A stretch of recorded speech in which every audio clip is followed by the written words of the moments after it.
Hello and welcome back to my channel What If Deku 2.0.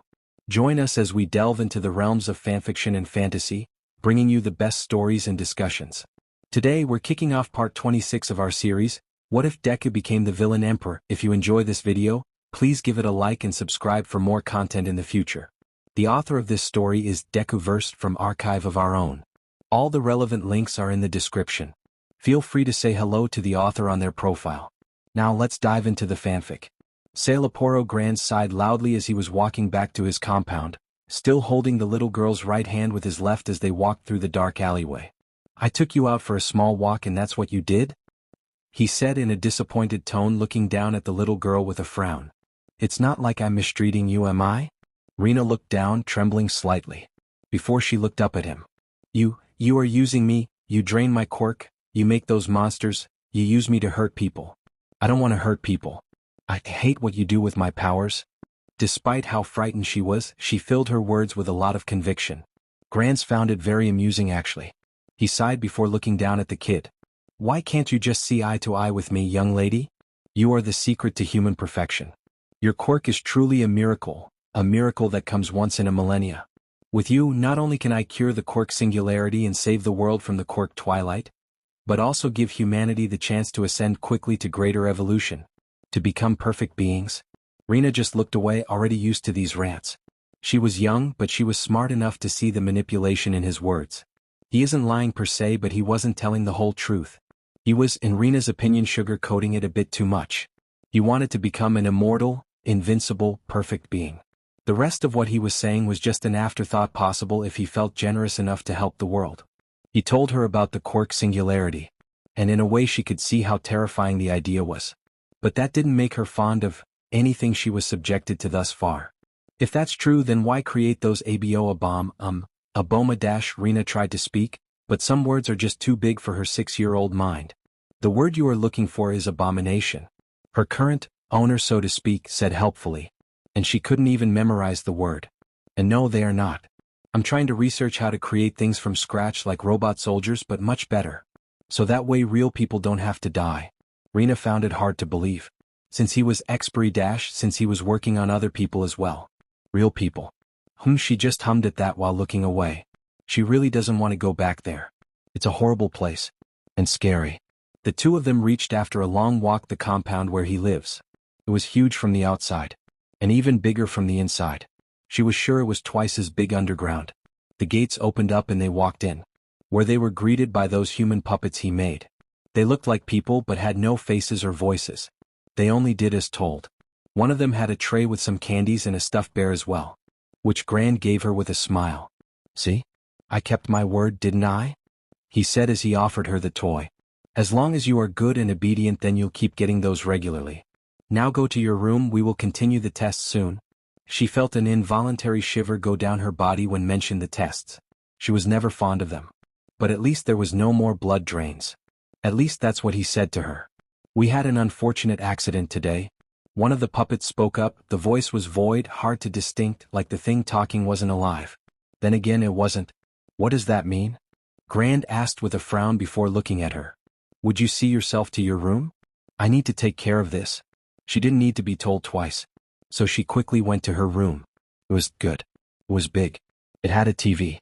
It had toys and a fridge with snacks and candies. But the place still felt cold and lonely. Reena sighed as she just went to her bed, thinking about that very warm hug. And that warm hand ruffling her hair. And that kind and strong face promising to save her. And for the first time ever since her quirk came in, ever since the incident, she got hope. Hope that she'll be free. "What, in the ever-living hell?" Sailaporo asked in surprise as he stared in front of him. He was standing in the entrance to one of his many labs, just to see something that shocked him. "We are sorry. We tried to stop the test subjects, but they escaped." One of the whites, one of his many creations, said blankly.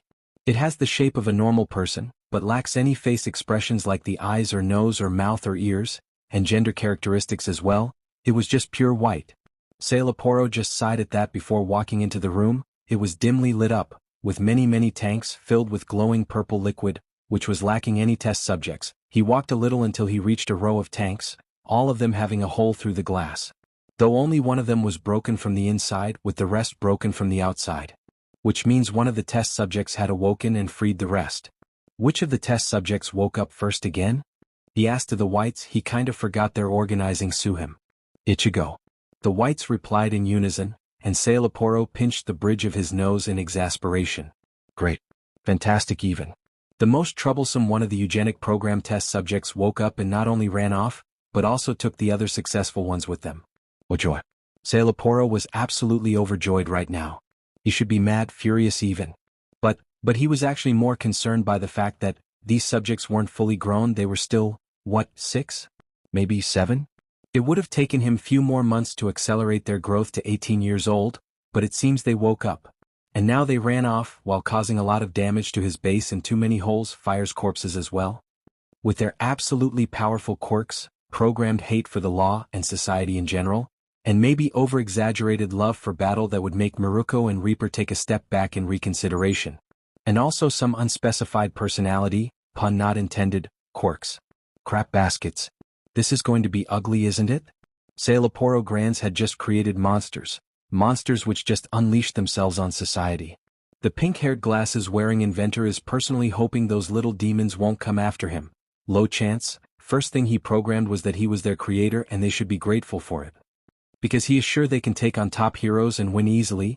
Well, not easily, they have power but zero experience. Smell bodies. Hopefully Karma doesn't catch wind of them. Conqueror would be absolutely overjoyed by that scenario. Then again, it's better than the Rat King of Chaos taking them as his wards. Ugh, the horror. Wonderful. Sailaporo replied dryly. I take it that we already lost all connection to them? The servants nodded. And that they are in good enough shape that sending the Minos after them would be just a useless waste of resources? That was a rhetorical question. He could, in theory, send the strong ones, but they're both incomplete and not available at the moment. He only has normal soldiers, but they aren't even close to those kids. Sailaporo sighed loudly. Well, that's an unfortunate loss. But I guess it's back to the planning board with this project. At least the other eugenics program is still working well. Which, honestly, considering how fragile it was when Atrocity made it, it's a miracle. Sailaporo Grands was a scientist. Failure never stops him. As Thomas Addison once said, just because my creation didn't work as intended, it doesn't mean it was a waste of time. I guess that it's back to the normal research. A small power donation from Reena and we'll get back to work. Sailaporo declared as he walked out of the giant room. Then he paused. Oh, and clean this mess, change the tanks and fix the holes in the building. I don't want them to stay, and especially the writings.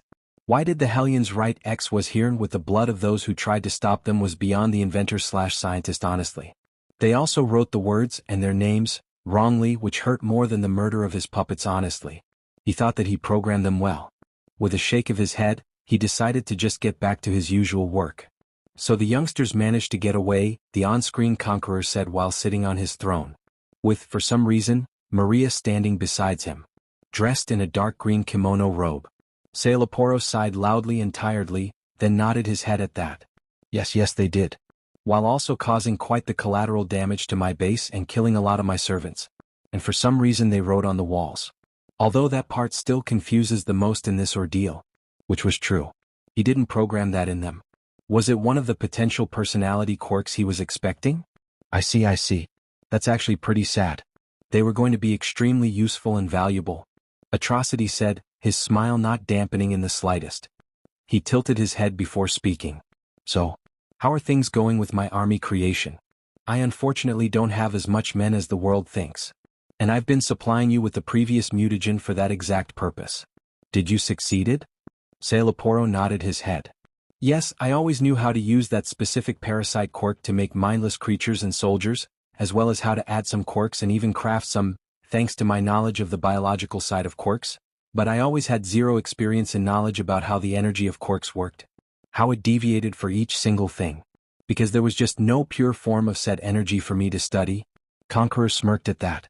Until young Reena popped into one of your hospitals after she, unfortunately, accidentally killed her parents with her first quirk activation, the villain mused. A Class 6 quirk that is a pure unadulterated power, that could, in theory, mimic the properties of other quirks. I guess it was a godsend to you, wasn't it? Yes, she was. Sailaporo nodded with a grin. Her quirk was what my creations lacked. I couldn't bestow power upon them, but thanks to her quirk, I was able to start my research properly thanks to her. but I had to make sure nobody will look for her first. Conqueror let out a chuckle at that. So you pretty much de facto legally kidnapped the child. It wasn't all that hard, was it? Just get the adoption papers, few bribes here and there to make it go smoothly. Pull her off her kindergarten class while making sure nobody else asked questions. Then erase her all the data about the incident with some more bribes, along with my help with mental control. What a brilliant, brilliant scheme. You truly are a wonderful villain, aren't you, Sailaporo Grands? Sailaporo just told his eyes at that before speaking. Yes, I did that. But it was necessary.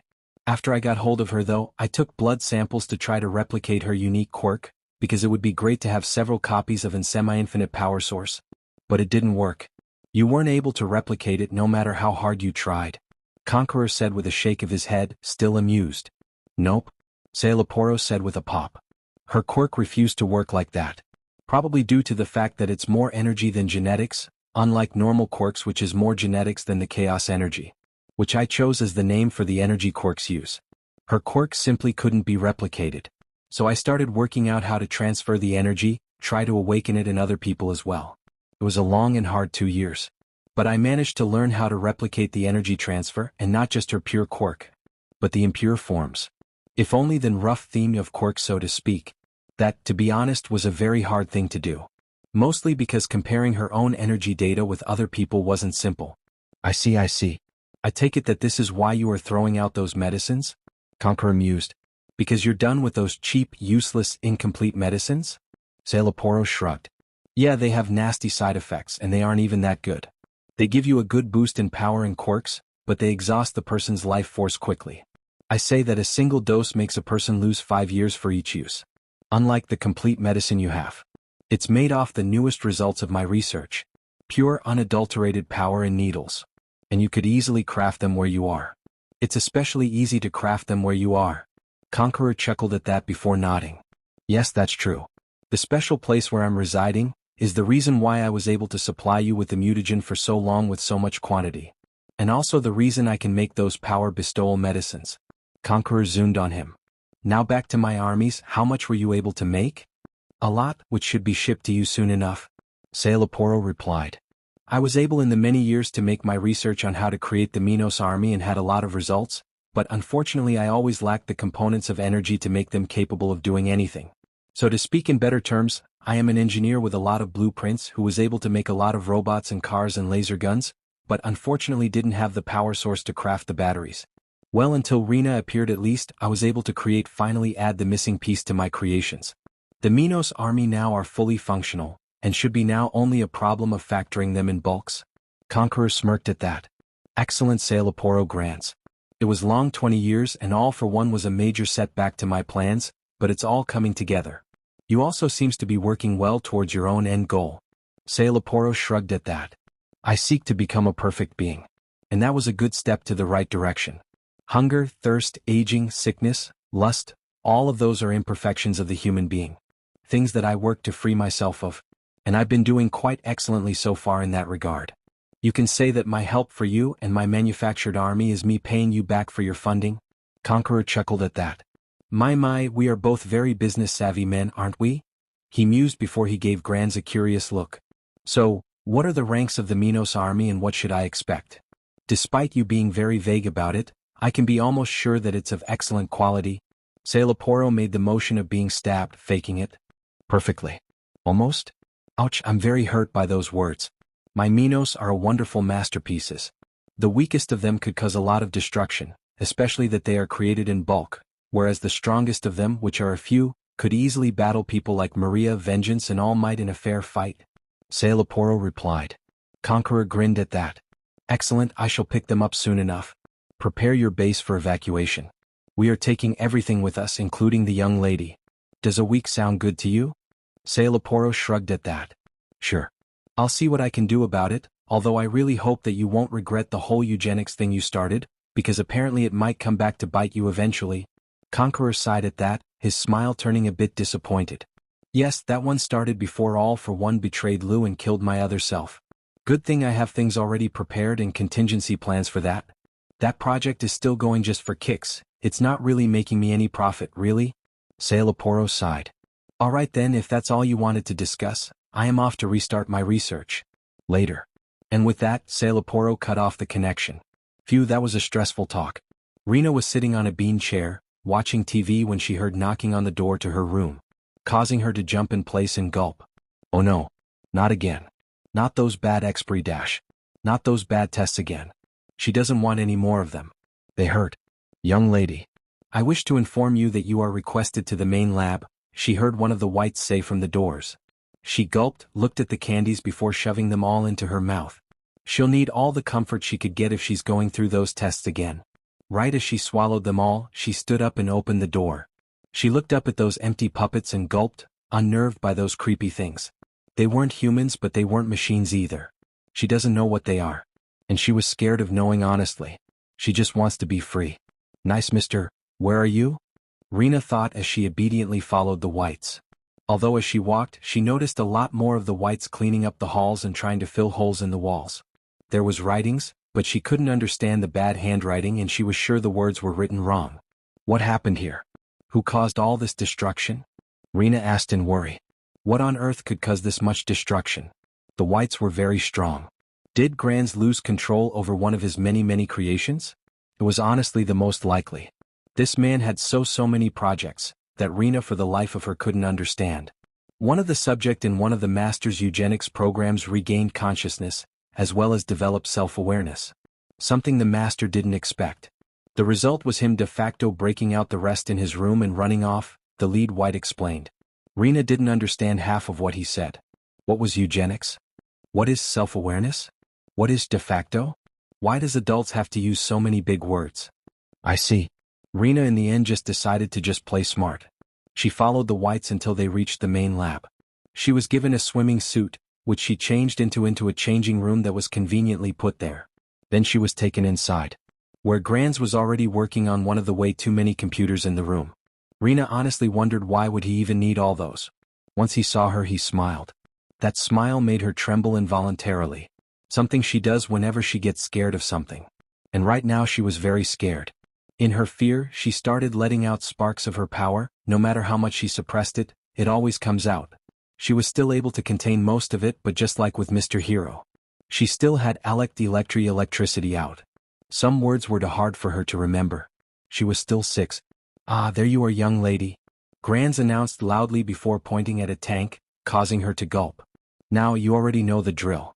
Go there so we could relieve you of the excessive energy you built up this week. She gulped, looked at the tank, then she obediently walked to the glass, which opened up for her to get in. She walked inside before grabbing the mask she usually breathes with. After she put it on, the tank was filled to the top with the sticky, gross, colorless liquid, letting her float in the middle of the tank.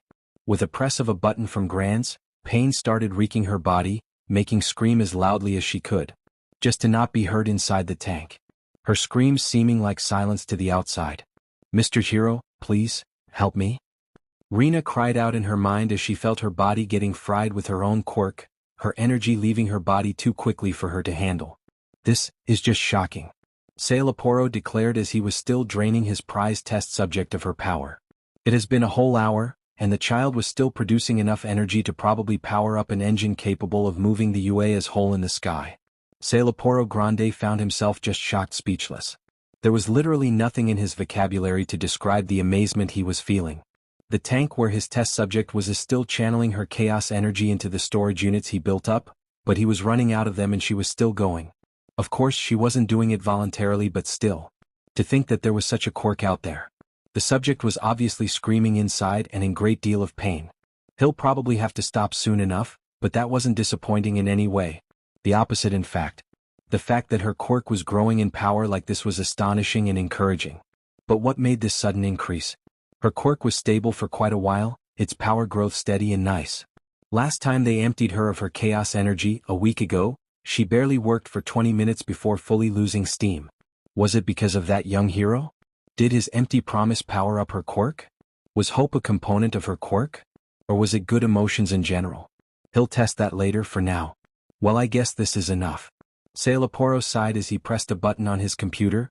The tank, now the liquid in it colored in rainbows of all colors imaginable, emptied slowly as the machine stopped. The test subject fell down. Thankfully he wasn't fully heartless, so she fell on the airbags he installed on the bottom of the tank. The subject was twitching and shivering. The whites quickly pulled off her gas mask. Was she still screaming? He must admit it was impressive. The whites quickly pulled her out before they started drying her. Take her to her room, ordered Sailaporo with a careless wave. It wasn't going to be anything concerning. He made sure to not cause her any lasting damage. The worst she'll have is chronic pains for few days and sore body and throat, and probably even more PTSD, but that hardly mattered to him, from her screaming. Due to sum up, she was still functional to him, so still useful. He can't damage such a masterpiece now, can he? It would be counterproductive to his goals. Make her something nice for dinner, a large serving of dessert, and get her some toys, waved Sailaporo as the whites took the masterpiece away to her room. She already fainted from exhaustion, physical one anyway. Her quirk could still keep going somehow. Fascinating. He'll have to test how. Her chaos energy pulse changed. Did it evolve? Did it get more potent? He wonders how the medicines he sold to the black market are doing. He pities whatever poor sucker that was using that poison. It was, as stated, more trouble than it's worth. Meanwhile in Kansai region, Isasha market. Man, these punks and hoodlums keep getting into so many fights these days. It makes me hungry, proclaimed a very large and round man wearing a yellow jacket, hero named Fat Gum, as he chowed down on a large plate of takoyaki. Following behind him were Tamaki, Ijuru, and Tetsu. Anyways, the hero agencies here have been needing some fighting types, so you two are perfect. Grinned Fat Gum as he gave his two new work-study students a thumbs up. I'm looking forward to working with you, grinned Ijuru, slamming his fists together mirrored by Tetsu. Fourth kind wasn't taking work-study students, so we're grateful for taking us up, Fat Gum sir. It's very manly of you, added Tetsu grateful while giving Fat Gum a thumbs up with a grin. Tamaki could only grumble in complaint that Ijuru had cornered him in the dorms, straight up pleading him to introduce him to his mentor. Tetsu was right beside him when he asked, pleading him as heatedly. Tamaki was quickly defeated by their puppy eyes and gave in. The introduction went very smoothly, as one could guess from them being here. If anything, Fat Gum had taken a liking to the passionate duo. Tamaki, you need to do something about that weak mind of yours, otherwise it's a great waste of your talent. Laughed Fat Gum, his words stabbing Tamaki in the heart. This is power harassment. He scouted me with the sole purpose of tormenting me. I want to go home, mumbled Tamaki as he put his hoodie over his face even further. You need to cheer up, Amajiki-senpai. Where is you manly spirit? Declared Ijuru while slapping his senpai on the back, causing Tamaki to flinch further. You are from the big three. You must be more confident and forward-going. Like Lemillion. That guy is pretty much the next coming of All Might with his big smile and calming presence. Tamaki just looked down in embarrassment, which Ijuru quickly took as a sign to start cheering him up himself. Tamaki, show your pride as the senior, otherwise you really will be trampled by others, like these two passionate youngsters. Laughed Fat Gum as the newbies kept pestering Sun Eater. It's a fight. Somebody help. Fat Gum and the others quickly turned around to see 5 men in suits fleeing from the scene. Fat Gum immediately jumped in their way, using his quirk to block the men's way while trapping them within his fat. One of them immediately activated his quirk, thinning himself like Ed Shot, only to be captured by Tamaki via his octopus tentacles that he sprouted from his fingers with his quirk. The man struggled, only to be knocked unconscious by a punch to the face from Tetsu, who jumped in quickly. Damn. I didn't even get to do anything, give me a chance, Tetsu. Complained Ijuru while the crowds cheered for the three. Fat Gum scanned the area, enjoying the fact his sidekicks were being cheered for when he saw the gleam of a gun in the crowd. Get down? Shouted Fat Gum as he tried to block the shot, but he reacted too late. Tamaki was hit in the arm, causing him to wince as Ijuru and Tetsu quickly turned around to see who shot his gun. Aniki, run away, shouted the shooter as he fired again, only for the bullet to bounce off Ijuru as he hardened his skin. Seeing this, the shooter began to run away while Ijuru quickly chased after him, intent on capturing him no matter the cost. Because that's the manly thing to do. Red Riot, don't go running into things, warned Fat Gum looking worried. If you're not careful, it might come back to bite you. Sun Eater, if you're unhurt, then I'll leave this place to you. Other heroes will soon arrive at this location. Real Steel, assists Sun Eater. I'm not hurt, but my quirk won't activate. I think it's those annoying quirk-suppressing bullets, said Sun Eater, slightly panicking. While Fat Gum looked back in shock, he didn't notice Tetsu already chasing after Ijuru to back him up. A couple minutes later. Stop chasing after me already? Complained the shooter as Ijuru chased after him while lecturing him about abandoning his friends. Soon the shooter ended up taking a turn into a dead end, cornering himself. Desperate, the shooter turned around, with blades extending out his arms as he tried to slash Ijiru's throat, only for it to fruitlessly slide off his hardened skin as Ijiru countered with a right hook. At this point, the shooter began to cry and complain about how unfair and weak his quirk was, and that he should be complimented for having the courage to shoot someone in the first place. Ijiru wasn't exactly sure how to react to this, and so opted to help lift the man up so he could properly take him back to the police. "If I stick with my brothers, then I'll be granted power," said the shooter as a vial suddenly dropped into his hands through his sleeves before injecting it into himself. The shooter began to scream in pure unadulterated amazement, laughing loudly as Ijiru tried to figure out what was wrong. Just then an aura on the color of grass exploded from the shooter. Suddenly, his instincts blared at him, causing him to quickly harden his skin just in time as blades shot out from all over the shooter's body, pushing Ijiru back. With a maniacal grin, the shooter looked at Ijiru as he walked forward, his blades carving out chunks of the buildings that had been stabbed. "Got cocky, didn't you, brat?" taunted the shooter, his grin widening. He suddenly paused when he heard something creaking before deciding to ignore it, firing a few blades at Ijiru at a whim. He was banking on the fact that there were some civilians still in the area that Ijiru would take the hits. Just before his blades reached Ijiru, the redhead backhanded the few blades coming for his face while ignoring the ones aimed at his body. To the shooter's shock, the blades completely shattered upon impact. The shooter winced in pain as he felt his blades shatter. It was then that he noticed that Ijiru was looking rather monstrous. Red Riot Unbreakable. Ijiru had gone under intensive training back at the camp. Not only did he tank Ojiro's hits, but he acted as a punching bag for Itsuka and Imasuji, Demoto and Ochako, as well as tanked through all of Taguru's slashes and Katsuki's explosions. Compared to them, this shooter's blade quality was just dull and weak in comparison. Ijiru charged towards the shooter, who decided to withdraw all his other blades before focusing them all in one spot, hoping through quantity that he could pierce through Ijiru's defense. However, to his horror, as soon as the blades made impact, he felt himself being pushed back. Ijiru growled as he pushed forward, making sure all the blades were aimed at him only, and that none of the civilians behind him would be hit. Ijiru then punched the blades, shattering them all, causing the shooter to flinch in enormous pain. Before the shooter could regain his bearings, Ijiru was already in front of him with a clenched fist. Ultimate move, Red Riot Turret. Ijiru landed a huge blow to the stomach, causing the shooter to almost puke his guts out as he crumpled to the floor. As the civilians began to gossip at the guts and courage of Ijiru, the redhead hero in training sighed as he released his unbreakable form.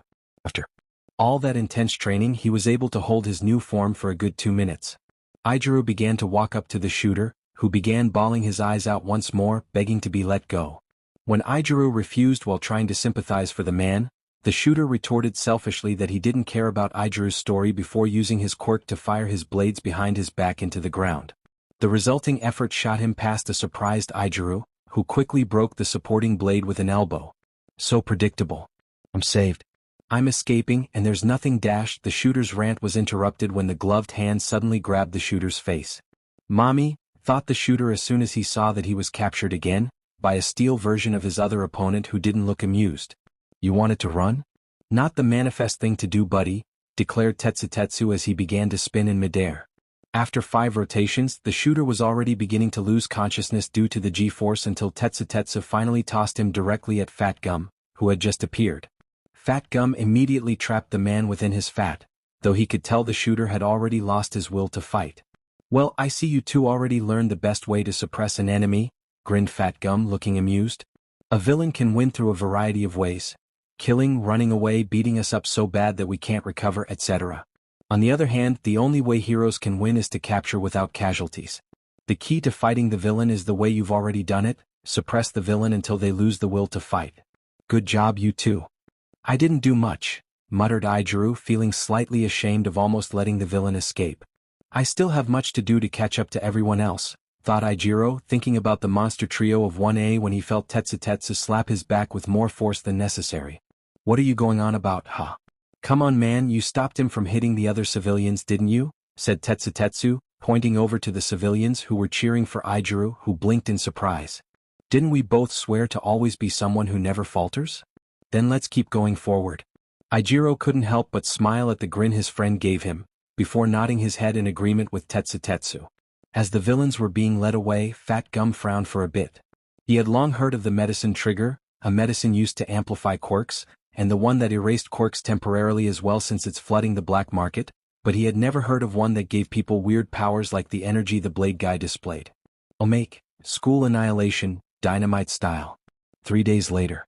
The League of Villains were watching TV together after work. The interns were long since back to AU, which might or might not have made Deku, Compress and Hypnosis extremely sad. The work study's over. Almost everyone were in the large living room next to the bar. With some people like Mustard, Spinner, Twice and the gentle couple watching the TV. Stain and Nagant were facing Razor and Compress. Deku could swear those two had a thing going, all of them playing poker. The girls were on a table talking about something or another, while watching some pre-Quirk era anime about magical girls. Tamura was chilling on his own playing a video game while Dabi was scrolling through his phone looking for something interesting. "Boss, when will the interns be back?" asked Hitoshi Shinso with a dead face. He looked absolutely mortified from having to live without Howler for some time. Then again she looked as mortified when Kurogiri had to take her back to school. "Another month or so, Toshi-kun," sighed Deku, feeling as despaired as his indigo-haired adopted cousin. Already feeling very rabbit-starved at the moment, despite it being only a day. A month? Hitoshi looked so horrified by the very long time without his wife. "That's way too long. Come on boss, can't you? I don't know, pull something to get them, not sure, sooner? Please?" The fact that Hitoshi Shinso, the emotionless murder machine, looked so distraught and was begging him spoke volumes about how much he loved his wolf waifu, as Tenko says. "Trust me, Toshi-kun. I really wish I could just do that. But rules are rules. If it makes you feel any better, you can see her if you go to visit as a guest for some training or lecture," offered Deku with a smile. Hitoshi considered it for a second before nodding his head. "World, for me, I could give a lecture on interrogations.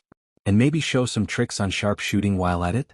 Deku had to do his best not to grin. Yes, he could have easily kept Howler, but he really could use Hitoshi Shinso sharing some of his skills with the students. He opted for this approach. Was it manipulative? Yes. But he let go of his little bunny, so he was suffering alongside his cousin. He was paying the price really well. "That would be very nice, Toshi-kun," nodded Deku. "You can discuss that in details with Kurogiri later." "Wait, Spinner, get back on the channel," urged Mustard quickly, getting everyone's attention in the process, to which Spinner obliged to the request. The screen showed the news, with the headline about the shutdown of some elementary school in Shibuya for the enablement of bullying for students, with one of their students trying to commit suicide. "Is that Katchan?" Himiko asked in surprise as she, along with everyone else, came to crowd around the TV screen to watch this unfold. They started watching with reporter, a woman in her 30s, asking Katsuki what he and his mentor Best Jeanist got them to start investigating the school. Katsuki Bakugo showed how blunt he was by grabbing the mic, just to give the school a shit talk to end all shit talks in history, while narrating how he came across a girl that tried to jump off a building. Then when she told him why she did that and that her life was nothing but suffering, he quickly stepped up, with of course help of his mentor of course. Then had help from his friends whom were having work studies themselves with their mentors, prompting them to help him investigate this fog house pretending to be a school. Mustard choked on his popcorn when Katsuki said it so bluntly, and also bring it down. The scene quickly changed to something that made everyone throughout Japan blink for few times before gaping. "Is that what I think it is?" asked Compress for all of them while giving the TV a wide-eyed look. "Yeah. Looks like UA always go plus ultra in everything they do," said Deku, the only one in the room keeping a straight face. "We just got confirmation. The school building is completely empty," declared the police chief. He sighed as he looked at the UA principal as well as his apprentice. "Excellent," declared Nedzu enthusiastically as he turned to the school. "I've been waiting for an occasion like this for so long. A special occasion like this calls for a much more grand spectacle than a silly old wrecking ball.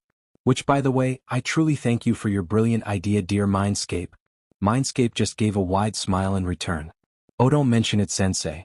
I wanted that on a TV show and thought, oh dear, I must try that. I just happened to finally get an occasion." The chief just sighed again. Normally he wouldn't allow something like this, but Nedzu had pulled the whole principle of U8 card on him, like many other people in the past, mind you. Normally that title wouldn't really allow someone to get away with whatever they wanted, but somehow, Nedzu always made it work. And don't even get him started on his newest apprentice, who was apparently shaping up to be as much of a pain as he was. But they both paled to the kid that pretty much shit-talked this school in front of the whole nation while blatantly calling out quirkism in general and cussing quirkist people in the whole world. Katsuki will later discover how much his reputation skyrocketed for that very shit talk. The reporters got to record a lot of teachers being arrested and hauled off into police vans to be taken to prison, as well as the kids being quickly evacuated for their parents to pick up. But then the earth started shaking.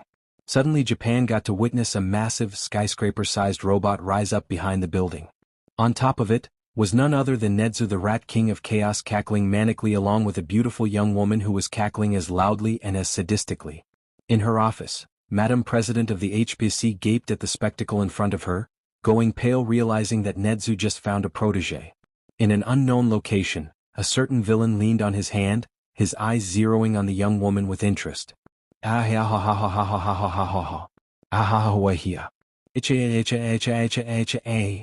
The sound of their laughter made a lot of people flinch or downright shiver. As the mammal and young woman cackled together, the robot raised a building-sized hand, and brought it down upon the elementary school, flattening a good portion of it under its palm.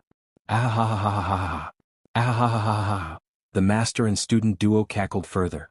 The robot swiped its hand, leveling the rest of the building before bringing its hand down on the debris again for good measure, before the massive hunk of metal straightened back up.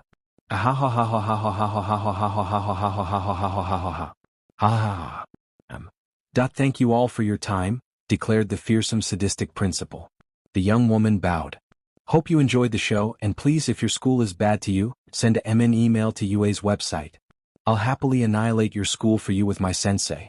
This is Mindscape, future pro hero, the young lady declared with a bow. And with that, the massive robot turned and left with the mammal, leaving the crowd completely dumbstruck. The camera just zoomed on two other people, this time one of them very known as All Might's former sidekick and a blue-haired young woman they all remember shit-talking the commission. Between them was a traditional TNT detonator which made a lot of people gape, already guessing what's coming next. Well, you do the honor, Spyglass, declared Sir Night-Eye casually while correcting his glasses. There was an impressive amount of spite and fury in that simple motion as he looked at the school in disgust. You don't need to tell me twice, the blue-haired girl declared proudly before grabbing the handle of the detonator and pushing down. Dynamite and Spyglass cackled together as the bombs implanted exploded. The explosion absolutely destroyed whatever was left of the school, kicking up a huge smoke could resembling a flower. The two cackled for a bit longer before the feed was cut off.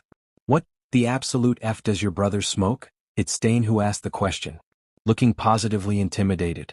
I don't know, but I know that Katchan must have had the time of his life planning the annihilation of that school with his girlfriends, declared Deku with a sigh. He is scary. Spinner decided to be the master of understatements apparently. No shit, buddy, and his chicks are as scary as well. Dobby added with a grin. Unbeknownst to everyone, that show was going to be a pain in Theus in the future. Hashtag the Shigaraki clan chat room. Small for one, I have one thing to say. Small for one, what the absolute F Katchan. Big for one, that's putting slightly lol. Hell devil, mastery of understatements if that's a thing. Mini Maruko, what the hell do you smoke dynamite? And how the hell did you manage to legally blow up a school? Green Beauty, I don't think we want to know the answer. Ice Angel, ignorance is bliss. Smooth Beach, it was glorious in my opinion. Handyman, oh yes it was, we're just shocked that he pulled that shit off legally. Glasses Broker, yeah it was a bit of a shock in my opinion. King Explosion Murder, the rat just pulled Principal of UA card and we were green-lighted. Big for one, I doubt they'd let you use the explosives. King Explosion Murder, you got me, I had Ponytail and Psycho bribe some people. Small for one, not very heroic there. King Explosion Murder, tell that to the villainous cork bearers Japan-wide. I bet they are celebrating. Handyman, how little you know little man, how little you know. King Explosion Murder? Hell Devil, Mustard, Spinner and Hypnosis are pretty much making merch of you to sell on the internet, and you are getting paid the profit. Smooth Beach, ha that's pretty cool. You'll need all the money possible to feed your future clan of brats. King Explosion Murder, King Explosion Murder, my chicks are already picking up names. King Explosion Murder, don't encourage them. Glasses Broker, ouch. Hell Devil, ouch. Handyman, ouch. Small for one, I feel so much solidarity with you right now, Katchan. King Explosion Murder, whatever, back to subject. King Explosion Murder, what were we talking about? Ice Angel, you leading an annihilation of an elementary school and then leveling it down just to blow up the leftovers. Green Beauty, with an excessive amount of explosives. Mini Maruko, it was excessive. It was perfect. King Explosion Murder, someone else gets me. Big for one, not opening that can of worms. Big for one, but I must admit that your and Izuku's public stunts are an amazing source of entertainment, and I don't even need to get out of my house. King Explosion Murder, yes, stay there. The world doesn't need you to unretire yourself. You have everything you need to stay busy, Uncle Shigaraki. Hell Devil, ouch. Handyman, ouch. King Explosion Murder, not interested in him murdering everyone in the National Diet building and claiming it for himself. King Explosion Murder, leave All Might alone please. Big for one. Understandable, have a nice day. Green Beauty, I heard this fiasco started with one little girl? King Explosion Murder, I caught her from the corner of my eyes falling off a high building, didn't even realize I used my quirk or that I was midair before I caught her in my arms. King Explosion Murder, I need to practice that just in case, my back still hurt from slamming into a railing with high speeds, damn it. Hell Devil, ouch. King Explosion Murder, still worth it. Handyman, nice thumbs up. Mini Maruko, thumbs up. King Explosion Murder, the kid asked me if someone with a villainous quirk could be a hero. Small for one, what did you say? King Explosion Murder, the truth, I dislike lying in general. I told her she'll probably have to be an underground hero, and that she won't get media attention. Ice Angel, how did she take it? Green Beauty, I hope she wasn't sad. King Explosion Murder, sad? She burst into tears, happy ones apparently, while sobbing that I'm probably the first person to say that. Smooth Beach, ah the poor brat. Sad face. Glasses broker, sad face. King Explosion Murder, her school is shit, somehow another Aldra but with more of you Izuku, a lot more, and she got daily beatings. Small for one, excuse me? Mini Maruko, excuse? King Explosion Murder. Parents pretty much don't give a shit. And ignore her please for help. Hell Devil, WTF. Handyman, WTF. King Explosion Murder. Her main bully is from a rich family, he de facto owns the school. Psycho and Mira had the time of their lives tearing down the school board. King Explosion Murder. They covered up 5 suicides for F's sake. Big for one. Okay, I'm not a demon lord but I'm drawing the line here. I despise messing with children in general. Pushing them to off themselves is just overboard evil in my standards. Big for one, and I am the symbol of evil. King Explosion Murder. Yeah, F those guys. Small for one, stan that. Mini Maruko, stan. Handyman, stan. Hell Devil, stan. Ice Angel, where's the poor girl? Green Beauty, is she okay? Glasses broker. I hope you found her a home. King Explosion Murder. The hobo and his wife adopted her. Eraserhead tried to fight back, intimidated by parenting, but Ms. Joke didn't take his shit. And Ms. Joke sent me a picture of the kid dressed in pajamas, the two of them eating ice cream and watching TV. Small for one, nice. Eraserhead was terrified, wasn't he? King Explosion Murder. He tried to talk his wife out of it. King Explosion Murder. 20 minutes he surrendered unconditionally to his wife's divine might and begged for her forgiveness. Big for one, I sympathize with him. Small for one, same. Glasses broker, absolutely. King Explosion Murder. Yeah, All Might help me with FIVE women in the same time. Handyman, ouch. Smooth Beach. You'll be fine, they love you from what I heard, a lot. King Explosion Murder. It's mutual mind you but it won't make things easier. Small for one, worth it though. King Explosion Murder. Oh absolutely. Nobody could question it. Big for one, yup. King Explosion Murder. Anyways gotta go, still got a night patrol. Green Beauty, good luck sweetie. Smiley face. Dynamite prepared himself for a morning patrol with his mentor when he felt his phone vibrate, opting him to quickly check who texted him the text. With a frown he noticed that it was a message from Sir Night Eye, written in a formal and objective style without mentioning his personal name, inviting him to an important meeting. Which means that it was a mass deliver message. So it's probably about the little girl's case. That alone made both hope and excitement surge in him. He quickly put on his hero gear and support equipment before meeting up with Best Jeanist at the parking lot of his agency. Driving there would be much faster than a train ride after all. Night Eye called everyone, there is a good chance we finally got the green light to raid the compound, explained Best Jeanist. Had hopefully saved that little girl as well as anyone else that he has kidnapped and hurt. Katsuki nodded his head in determination, and Best Jeanist could see the fires burn in his eyes, causing him to smile. I'm honored this kid came to work with me. Jeanist mused mentally as he started the car's engine. Don't worry brat. I'm coming for you, thought Katsuki to himself as the car took off quickly. Their destination, the Night Eye Hero Agency. Katsuki and Best Jeanist stopped in front of the Night Eye Hero Agency, just to find the UA Big Three: Ochako, Tsuyu, Denki, Ijiru, Tetsutetsu, Nito, who went on a work study with Crust, Yui, who was working with Mount Lady, Itsuka, who was working with Gunhead, Mika, and finally Saya. You guys were called here too?" asked Ijiru in surprise, looking around him as he crossed paths with everyone. "Yeah, is this a big coincidence or is something big happening here?" asked Tetsutetsu in amusement. "Well, it could be," hummed Itsuka cheerfully, hoping that she could enjoy some action soon. So far all she did was just small scuffles with thugs, but she was hoping she could participate in another raid like the one on the CRC. I see you're all here," said Katsuki as he walked to them with his mentor, causing them all to look at him in surprise, finally noticing him behind them. Well, if it isn't the most mentioned man in all the newspapers?" asked Nito with a grin before pointing a finger gun at him. "You're pretty infamous with the stunt you pulled on that school, but I must say that it was still satisfying. And crazy as F too," added Saya with a grin, looking amused. "Cut off the chit-chat and follow me," said someone behind them. They turned to see Mira standing at the door, already in her hero costume. But they paused as they noticed the grim, pale and haunted expression she had, with her eyes filled with anger. "Like Eraserhead usually says, if you came here for fun games then leave," said Mira as she turned and started walking. "This is serious business." That caused the students, minus Katsuki, to look at each other in surprise and concern. What happened that had their friend act so serious and harsh like this? They all entered the building and followed Mira, taking the elevator to the top floor before seeing not only the hero agencies they were working for, but various other heroes from all over Japan, from famous to local minor heroes. "Gran Torino. Anizawa-sensei," exclaimed Ochako in surprise as she saw the two were talking to Maruko and Crust. "You were called here too? Hey, what's all this? What are we going to do? Why's all of these pros in here? Is it big? Small? Nothing? Is it about the CRC? SP? Some other baddies?" asked Nijire excitedly as she went to hug her current mentor, the dragging heroine Ryukyu. "You said it was a meeting, but what's it about?" Ryukyu had already grown used to her antics as she gently pushed her down, before replying calmly. "You'll find out soon enough. We're going to start soon."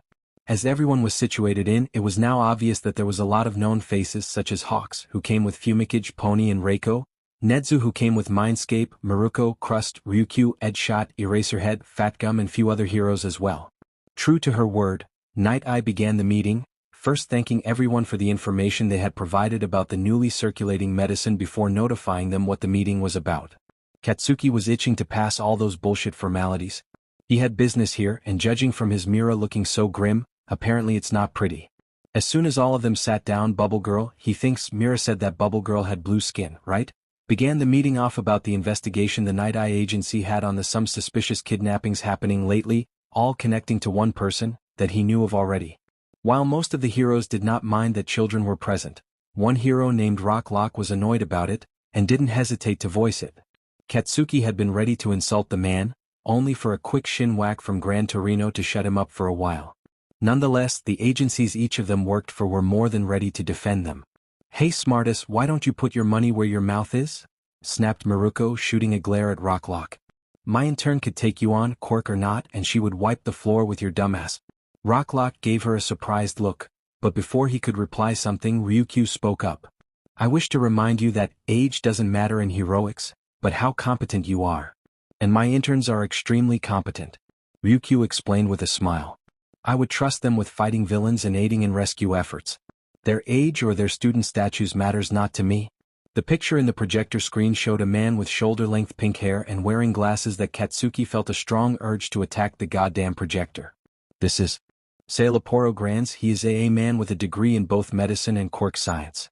He was for quite a while now also suspected of being the reason behind the disappearance of a lot of people," explained Night Eye as everyone listened intently. Katsuki paid full attention to them. "We've also noticed the appearance of some strange medicines between thugs, which was giving them an abnormal level of superhuman physical enhancement, trigger level boost to the strength of their quirks and so on. We started tracking it down until we managed to trace it all the way back to this man. So to sum up, some mad scientist idiot is flooding the market with overpowered medicines to make profit," summarized Medusa with a scowl. Katsuki wishes it was that simple, but he feels like that scientist guy had bigger plans than just money. "Not quite," Sir sighed. "Katsuki is proven to be right apparently. We were able to have someone infiltrate the compound where Granz resides, and we were able to unearth some rather terrible findings unfortunately. How terrible are we talking about? Fatgum was the one that asked this time. Katsuki was honestly scared of the answer. What were the chances of that kid having as much of a messed up life under a scientist as the Alicorn Angel of UA? Terrible as in those medicines are manufactured from the blood of a 6-year-old child with an appropriate quirk for the desired effects type of terrible, replied Sir calmly. The room exploded into shouts at that. His friends looked absolutely horrified, outraged and disgusted by the idea of using a child for making weapons. Katsuki himself just clenched his fists tightly while looking down at the table. It was as bad as the QEB. I understand your rage. Sir cut in sharply, causing everyone to quiet down quickly. Thanks to Edshot's newest intern, we were able to get someone to scout the compound and get some understanding of the situation. Young Satori, would you please come and tell us what you found? The short white-haired boy sitting beside Edshot nodded calmly before standing up. He then calmly walked to the podium before sighing loudly, then giving the crowd a tired look. Well, to start off, one question. What do you usually define as a crime against humanity? And is messing with the laws of nature good enough of a crime to execute someone? Iya started with these questions, looking absolutely done but serious nonetheless. What do you mean by that? Asked Nedzu politely. The rat was obviously stumped, and maybe a bit concerned. Then again, everyone who knew the usually carefree and quit boy could tell he was out of character. Sailaporo Granz is pretty much the biggest mad genius I've ever heard about, one that makes Noma makers and overhaul look like a bunch of quacks making some improvised clock in their home's garage with some cheap tools. Yuya started with a groan. Katsuki looked at him in surprise at that. He has pretty much 0 people inside his compound. Just him and the young lady he is using for the medicines. The place is pretty much a ghost town. Katsuki blinked at that, trying to understand what he just heard. How is he managing to work together a whole compound and manufacture those medicines on his own then? As well as his front jobs with the medicine? Would you please elaborate? Asked Ryukyu kindly. Yuya sighed and nodded. He looked disturbed for some reason, which Katsuki was concerned by. He has some weird servants walking around doing things for him. He calls them the whites. They're pretty much walking human puppets that lacks faces and personalities. I would have thought they were robots if it weren't for the fact that I could possess them. He started to shiver. When I possess someone, usually I can feel someone else in the body, call it the souls because it's most likely just that. But those whites? Yuya's face became green. They're goddamn empty. No souls in whatsoever. They aren't even dead for F's sake. They're just, that guy somehow is making things resembling actual humans but just aren't, and he was starting to ramble. It was painful to watch, especially that he looked absolutely horrified and terrified in the same time. Young man, spine edge shot quickly, snapping Yuya from his rambling. The kid blinked at them before sighing loudly. Sorry I rambled. Back to subject.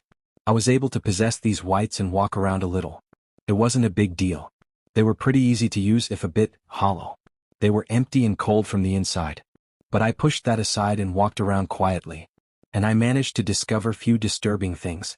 How disturbing are we talking about? Asked Mindscape with a frown, and Katsuki took a look at her hero costume before smiling to himself, for a second feeling better a bit. Yuya gave her a you really don't want to know shit lady, but I'm pretty much paid to tell you so here we go and look. Katsuki and everyone else braced themselves. For starters, Sailaporo Granz had pretty much legally kidnapped little Reena by adopting her and using some bribes to erase her existence after she accidentally killed her parents with her first quick activation. Which by the way he was using as an excuse to manipulate her, telling her that he is the only one who can control her and that if she runs off she'll just kill people, replied Yuya with a look of someone ready to vomit. MF. Is Maruko unsurprisingly. Followed by Ochako maybe unsurprisingly. Now that's just downright immoral, scowled Nito looking disgusted. I wouldn't expect someone manufacturing empty human bodies hollow of souls. You know what? F it, I'm calling them hollows. And as I said, I wouldn't expect someone manufacturing those hollows to give a single damn about morality. Yuya replied in the driest tone imaginable. And what were you able to find out about the medicines? His experiments? The child's treatment? Anything would be useful. Mandalay, Kamui was going to be needed apparently, so the pussycats as a whole were called in, was the one to say. Well, I was able to witness a meeting between that pink-haired glasses-wearing freak and that idiot conqueror who turned out to be this freak's funder for about 20 years ago from now, and Sailaporo pretty much had his whole research made thanks to the guy's money. Yuya explained. Katsuki felt rage fill him at the reveal. He was merely the only one. Oh, that Sanava beach. Does he have to be part of all the problems we're dealing with? Miruko shouted from her seat. Yeah, not me carrying the answers to that, Yuya said before coughing and continuing. Apparently, those medicines are pretty much the doctor freak throwing out the trash he doesn't want. What? Nedza was obviously stumped by that declaration. Katsuki was trying to compute that too. Apparently, those medicines are imperfect, old brand, pretty much has very negative side effects and ain't even all that strong. Yuya explained while everyone else was trying to understand how those strong medicines weren't that strong. They apparently were crafted from the girl's blood, which the doctor freak come to realize in the start of his research 2 years ago was a waste of time to use. Her quirk was unique than others. Reena is the bearer of a class 6 quirk that is pretty much having a pure quirk energy. What do you mean quirk energy? Asked Ijuru for them all. Chili Katsuki was starting to understand where the aura and quirk boost is coming from. Yuya shrugged.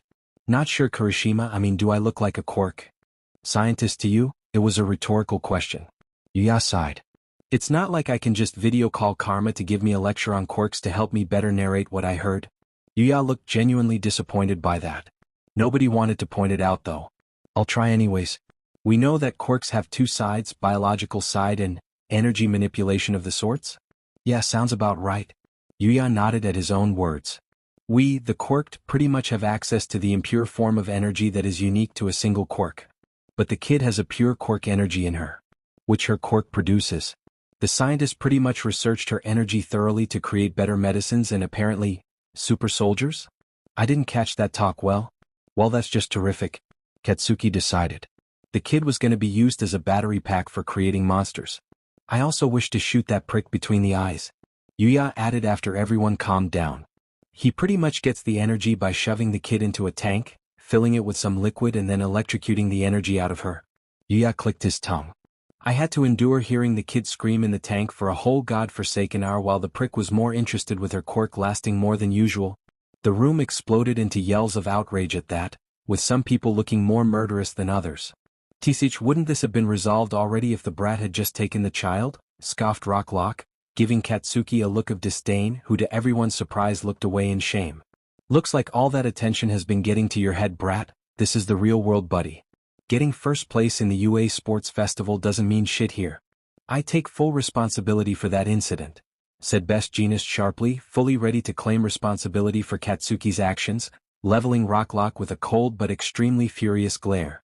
I was the one who made the decision to fall back. If you want to blame anyone, then blame me, not Dynamite. You can bring it up to the board if you want and demand my license to be suspended, but I won't let you drag my apprentice in the dirt just for your own unfashionable ego. Rocklock was about to snap a reply when a hand suddenly landed on his shoulder. Though it didn't make any sort of sound or injury, Rocklock suddenly felt like he was being pushed down by the presence alone. Slowly looking at the source of the hand, he saw none other than All Might, in his Golden Age costume, looking down at him with his usual smile, and realized that the symbol of peace is the one to put his hand on his shoulder. Despite the fact that his smile was nothing but friendly and his hand was gentle, Rocklock couldn't help but shiver at his presence alone. Looks like you arrived, brat, great, stated Gran Torino with a smirk, having noticed he had come into the room silently with Naomasa moments before Yuya spoke about the tank experiments. That's enough, you'd man, stated Toshinori, smiling down at the other hero who was shrinking noticeably. Without any form of evidence to use for taking away the child, the police could unfortunately do absolutely nothing to back them, especially that from what I heard, the villain adopted her legally. Whether or not it was the right call, it has already happened. We should focus on what we can do right now and not squabble about the past and nitpicking on actions. Toshinori was gently patting Rocklock's shoulder with every few words as if to punctuate his statement, but to Rocklock, it felt like he was being hammered down into the ground despite the fact All Might hadn't put any strength in those pats. Rocklock could feel whimpers crawling out of his throat, hoping the symbol of peace wouldn't decide to quickly change those pats into a smash in the face. Not only that, I'm sure young Bakugo is just as frustrated, if not the most frustrated one out of everyone in this room, and is extremely eager to prove himself a man of his word and save young Reena. Isn't that right, my boy? Grinned All Might as he gave Katsuki a gentle pat. Damn right I am, shouted Katsuki as he stood up, looking absolutely murderous. I made a goddamn promise that I'd go back, blow that idiot to Kingdom Come and protect her, and I'll do it. And even all supervillains in this country won't stop me. Despite such words normally seeming to people like a massive over-exaggeration, they could somehow feel that he was both serious and capable of backing up those claims. "And that will be our goal," stated Night Eye with a nod towards All Might. The talk went back to planning the raid, after Yuya revealed that they have only few days before the apocalypse fully evacuates Grands and takes Reena away. Unfortunately, organizing a raid could take at the very least 2 days, which had Katsuki almost explode in outrage, demanding that they charge in right now where they still have time. Night Eye calmly stated that they can't rush it, or it might blow up in their faces, but it only made Katsuki more furious, as he shouted that the longer they wait, the longer the little girl will be tortured. He was only calmed down when Mindscape, Analyst and Rule pushed him down to hear Yuya explaining that the energy draining happens once a week, so the girl was still safe for few more days. Katsuki was still furious, but calmed down enough to resume the meeting, much to everyone's relief as no one wanted to take a round in knocking out the kid. Regretfully, the only people in the room capable of that were the top 10 heroes, Gran Torino and Lemillion. Everyone else weren't strong enough. The meeting was just over, with some of the already gone, and others preparing to leave back to their agencies. Most of the talk was done with few more details left for planning on the HeroNet by Sir Night Eye, Nedzu and some others. Katsuki was sitting at a table with the other UA students, but his eyes were still haunted by the fact he had left that poor kid in the hands of that sicko. His girlfriend sat next to him, trying to cheer him up, but to no avail after Katsuki told them in greater detail what had happened. The others looked at each other not knowing what to do. Whenever any of them was down, it was the king of the first years that came to cheer them up, and always raised their spirits. Seeing said person so down and dispirites, completely frustrated and guilty, they felt horribly useless. They really wanted to help him, but they didn't know how to cheer him up. "May I speak to Bakugo alone?" asked All Might as he suddenly appeared behind Katsuki. Without really waiting, Katsuki gently guided Izuku away from everyone. "Are you all right, my boy?" asked All Might gently, looking at Katsuki in concern. "Do you want to talk about it?" I failed her, All Might," said Katsuki with a low voice, looking haunted. "I let a villain get away. What's worse, is that I let a girl slip through my grip when I had her in my arms. I let her go with him only to be tortured. Even though I promised I'd save her, I should have done so on the spot. I suck, I can't be a hero, I just will F more things up dash." Whatever Katsuki was about to say was interrupted by a head chop from All Might followed by a quick hug. "Mistakes are what lets us grow," whispered All Might, smiling kindly. "Even I have made many mistakes before, but it is what we can learn from them that lets us grow into better heroes. But you know what I know? I know you won't let that girl suffer, and the moment we start the raid you will be the first to charge in. I know you will rescue her. As for letting her go? You were in a crowded civilian area with no way of knowing what was going on. Your mentor told you to follow his lead, and you obeyed instead of going half-cocked like a few rookies I know would have done, and probably exacerbated the situation. Now stand up tall and move forward. I'm sure that girl has felt something other than despair when you promised her you'd be back. Now is the time to prepare and prove that you're a man of your words. Is that clear?" "Yes, sir," nodded Katsuki as he pulled away from the hug, just to notice Mirio in the corner of the hallway. "Fight me." "Huh?" asked Mirio, stupefied by the request. "I said fight me. I need to train to get stronger. We have few days and I'll use them to the maximum of my abilities. I need every bit of strength for this raid," explained Katsuki as he walked to Mirio and started dragging him off. Mirio just grinned and nodded. "All right. Let's go then, Katsuki-kun." The two of them put on their hero gear and started fighting, spending the next 2 days during it out to improve their skills. After a quick meet-up with the police, the raid was set to proceed at 8:30 a.m. During that time, both heroes and the police force were double-checking their gear and getting ready for the raid. Soon they were all at the front of the compound where Sailaporo Grands resides. "Remember, the moment I finish reading the warrant is the moment everyone charges in. I'm counting on everyone to move swiftly," reminded the police chief as he raised his hand to ring the doorbell. "Tisich, he keeps saying the same thing over and over again. It's like he doesn't trust us," disdained Rocklock. "You know that's not what he's trying to project," dismissed Fat Gum. Rocklock merely lifted his chin pridefully. "In the first place, this guy is just alone with few puppets. What could he do? I doubt he is strong. If he sees all these heroes and police, he might just curl up on himself." "They better not," declared Ijiro. Katsuki meanwhile was just counting down in his head, already prepared for whatever might happen. The police officer quickly rang on the bell on the large gate, and he started reading the warrant in a clear tone. Once he was fine, Katsuki didn't even hesitate to blow it up with a powerful explosion before charging in with his explosive speed. Mirio was actually right beside him, using float and one for all together.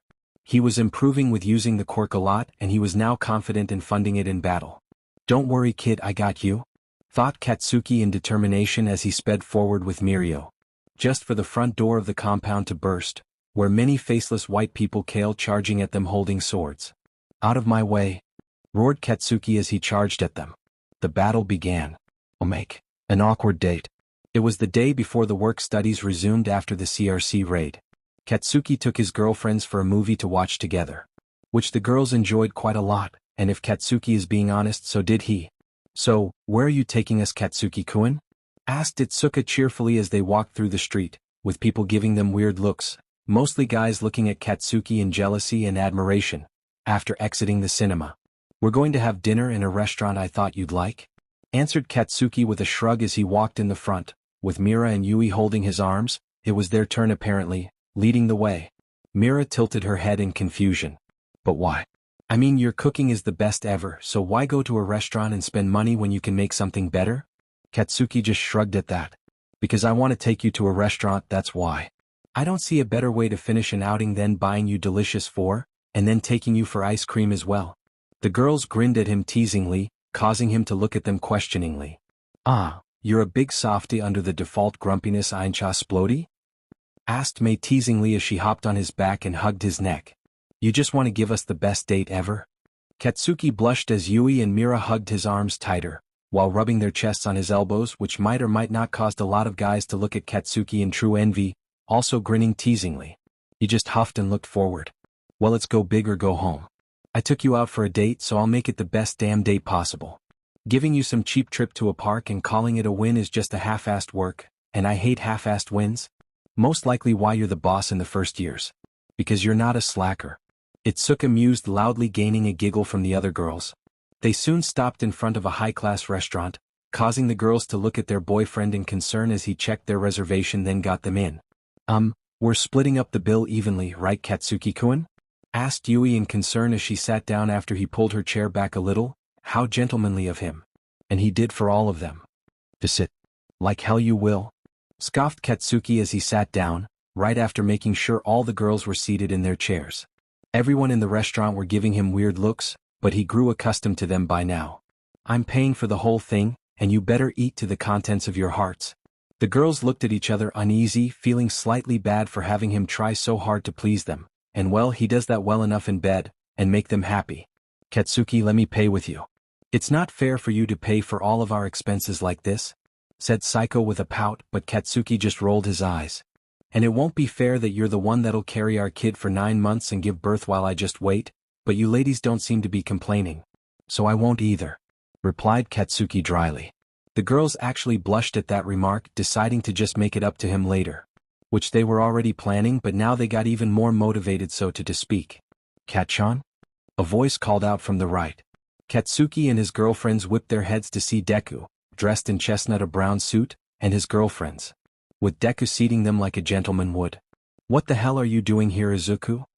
Katsuki asked in shock, his girlfriends looking baffled at the moment. Deku shrugged before pointing at his wives. "Taking my beloved wives to a date, I think?" answered Deku with a shrug as he looked at Katsuki's girlfriends. "Hello ladies, pleasure to personally meet you. I take it that Kat-chan is pretty much forcing you to not pay a thing and eat all you can?" The girls nodded their heads together. "Yup, typical Kat-chan. An absolute perfectionist to the core." Katsuki snorted. "Says you of all people, nerd, you are a details even I think it's overboard. But seeing how your empire is going, I guess it's for the better." Deku smiled as he looked at his tablet, then at Katsuki. "Why don't we join our table, Kat-chan? We could pretty much make it a double date, so to speak." Katsuki looked at him skeptically. "Izuku, I had to get the Rat King of Chaos's help to even get a place here. No way in hell they would let me move the table," hissed Katsuki. Deku rolled his eyes. "As if I pretty much own the place. If I tell them to close right now they will," declared Delu before snapping his fingers. Less than a minute later, the two boys were facing each other with their ladies by their sides, smiling at each other. "Well, how's it going with you and Yue?" started Deku as he took a bite of his, rather expensive mind you, food. Katsuki just looked around to see that people were really freaking out at the moment, just being silent about in fear of pissing off the self-proclaimed Demon King of Japan. Katsuki sighed. This is gonna be an awkward dinner, isn't it? The compound where Sailaporo Grands was living is a large resistance disguised as business office buildings. The upper floors and the outside of the hideout are decorated like a traditional Japanese residence owned by Sailaporo Grands. The residence is completely gated off and requires someone to buzz in to gain entry. Past the gate is a large courtyard filled with trees that leads to the main entrance. The inside of the first floor for the residence is also decorated like a regular Japanese office. However, there is a hidden passageway that can only be opened using a secret switch hidden beneath a vase. The passageway is a set of stairs that leads down into a secret underground labyrinth, which the heroes are targeting to enter as fast as possible. The underground labyrinth is massive, containing several passageways that stretch on for miles. It was purposely created with the intent of moving people in and out of the hideout in secret. There are multiple routes that lead in and out of the hideout and several rooms that include an infirmary and a meeting room. But that was only the tip of the iceberg. The hideout had many labs where Grands was doing his experiments. Reena was only one of his projects. His most important one, but not the only project. They also expect a lot of trouble once they get in, and they heard that Grands has a lot of monstrosities cooked up in there. Which is the reason why the heroes joining the raid were combat specialists. The whites weren't alive people, so they didn't have to worry about holding their strength back to not risk killing someone. If anything, they were encouraged to kill the whites as quickly as possible. Which in theory would make things a lot easier than it otherwise would be. After a quick meetup with the police, the raid was set to proceed at 8:30 a.m. During that time, both heroes and the police force were double-checking their gear and getting ready for the raid. The JSDF were also present, circulating around the large compound, having already brought their mobile warp scramblers to stop any attempt of escape through. Soon they were all at the front of the compound where Sailaporo Grands resides, ready to start the raid. Remember, the moment I finish reading the warrant is the moment everyone charges in. I'm counting on everyone to move swiftly, reminded the police chief as he raised his hand to ring the doorbell. Tisich, he keeps saying the same thing over and over again. It's like he doesn't trust us, disdained Rocklock. You know that's not what he's trying to project, dismissed Fat Gum. Rocklock merely lifted his chin pridefully. In the first place, this guy is just alone with few puppets. What could he do? I doubt he is strong. If he sees all these heroes and police, he might just curl up on himself. They better not, declared Red Riot, Real Steel being quick to agree with him. Dynamite meanwhile was just counting down in his head, already prepared for whatever might happen.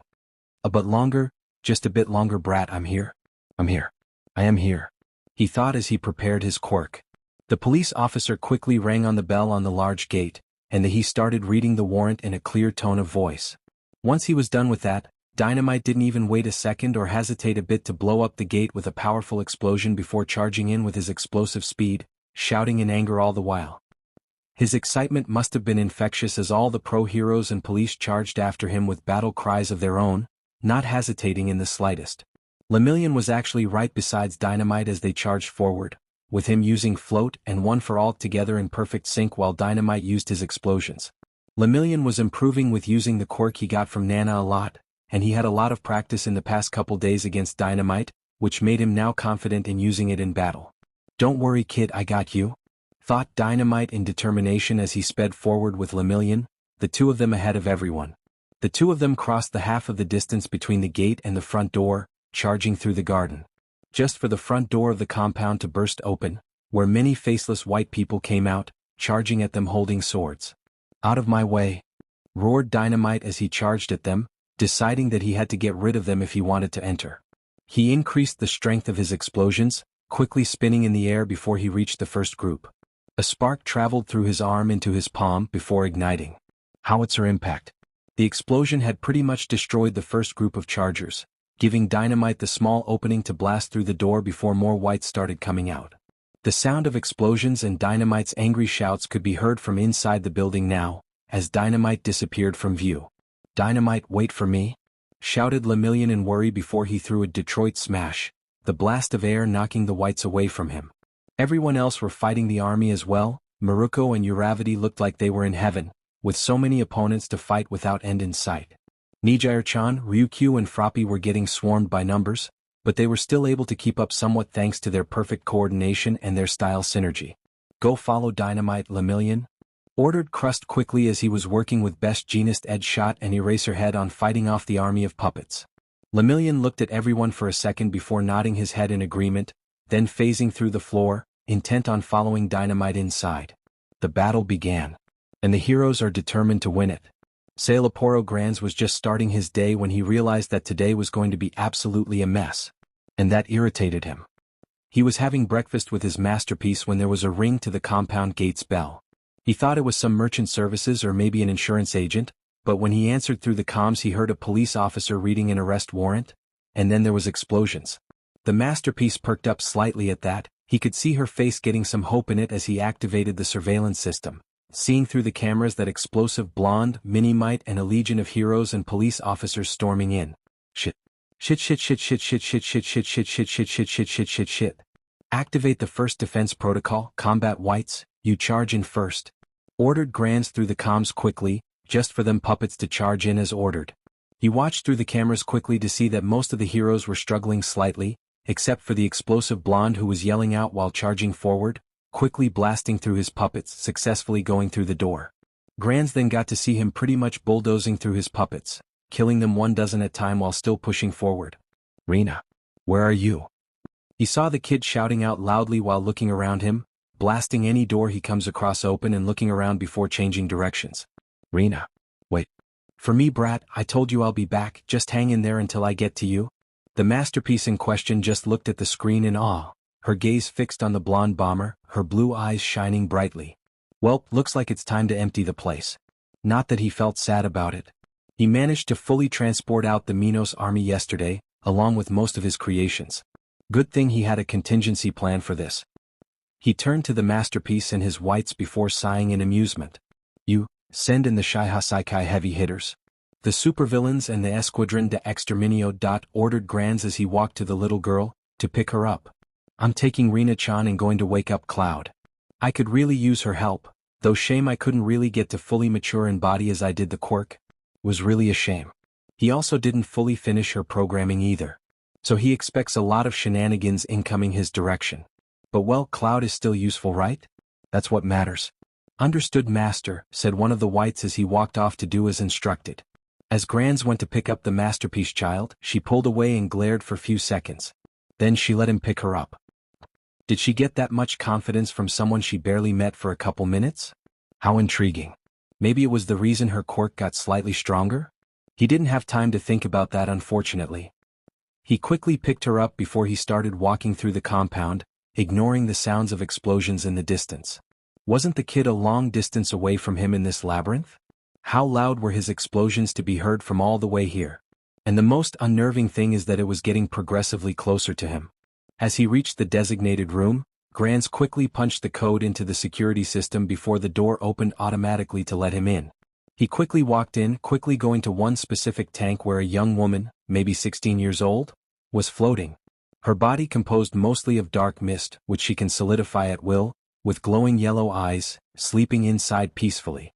Grands used the computer to open the tank, and smiled to himself quietly as the tank emptied slowly, and after less than a minute, Cloud walked out.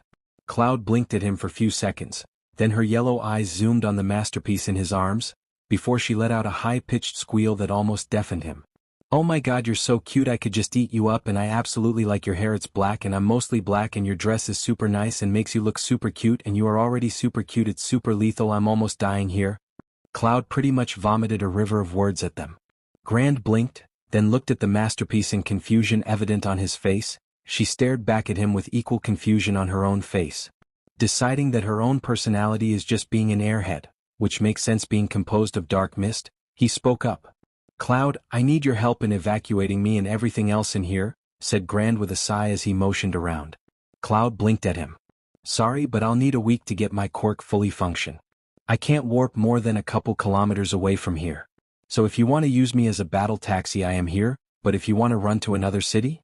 Tough luck, buddy, replied Cloud dryly. Grands felt extraordinarily pissed off by that revelation. But he decided to keep it for later as he had more pressing issues right now. Then start warping in the Shaiha Saikai and supervillains for battle. As well as deployment of Nomus I had stored here just in case of an attack, as well as whatever Jillians we still have lingering around the factory, sighed Grands. Cloud blinked at him before shrugging. Suit yourself, boss. I guess it's time to mess with some people, she said as she warped away.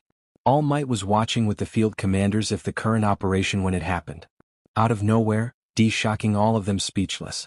All Might was absolutely mortified by the fact that he was on goddamn reserve for this operation. He was the symbol of peace. He is supposed to be over there punching the villains left and right while sprinting to save young Reena. But instead he was here, sitting in his real form in his Golden Age costume looking at the screens with Nedzu and Mindscape, who might as well be the second coming of the rat, who swore loyalty to her own All Might, as well as Sir Night Eye and Spyglass, who looks like the second coming of his former sidekick, who swore loyalty to her own All Might that she absolutely admires, watching how the operation going. They managed to hack into some security cameras, not the actual system unfortunately but still the cameras of the first part of the huge labyrinth. And they were after 5 minutes of the start they needed to hack in, greeted by the sight of an angry red-eyed blonde Bomberanian blasting through dozens of sword-wielding puppets while literally roaring in righteous fury. Accompanied by a Tintin can version of him with the number million on his chest flying around quickly while punching anything remotely humanoid that wasn't the blonde bomber. The science was, if All Might is being honest, glorious to watch. It was filling him with enough pride in his two apprentices that kept him from jumping in either way. Him staying here was apparently Mindscape's idea, who pointed out that if they could resolve the situation without him then there is no need for him to burn down One for All unnecessarily. She was pulled into the loop by her boyfriend since Spyglass already knew, and the two of them were going to be around Lemillion a lot from now on. Plus, they had to give an explanation as of why in the actual hell could Lemillion fly all of a sudden. Now All Might watched as the heroes were slowly battling it out trying to get in as the army of whites was quickly charging in faster and faster. Their numbers was large but they were very weak to be honest. Maruko and Uravity, who looked like another Maruko honestly, seemed extremely thrilled by what was happening, as the two of them had a whole section of the large garden for themselves as they were fighting whatever puppets came at them. And they were killing it. No, seriously, they were absolutely killing it playing distraction, letting some heroes sneak in one at a time.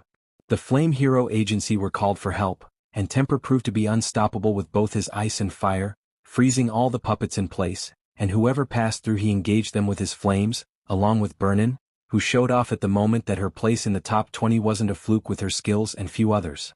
They were buying time for the heroes to charge in, few small groups with police officers at the time. It was, if All Might was honest about it, actually going great.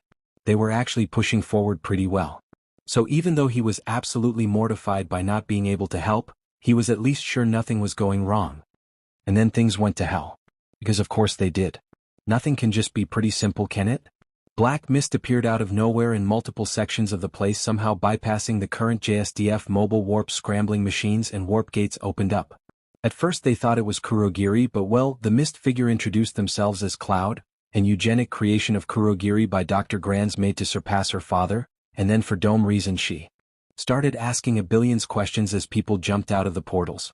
Supposedly dead Shai Hasaikai members, supervillains such as Muscular, Moonfish and Redestro as well as few others at once. There was even a gnomish dropping out now. And accompanied by unervingly tall dark silhouettes with white masks and glowing red eyes letting out shouts that really hurt All Might's ears, before they started letting out blasts from their mouths. "I take it that I can jump in now?" asked All Might almost pleadingly. He was just given a defeated sigh in return. They motioned for him to go, and he grinned widely as he felt One for All surge through his veins, buffing him up into his All Might persona.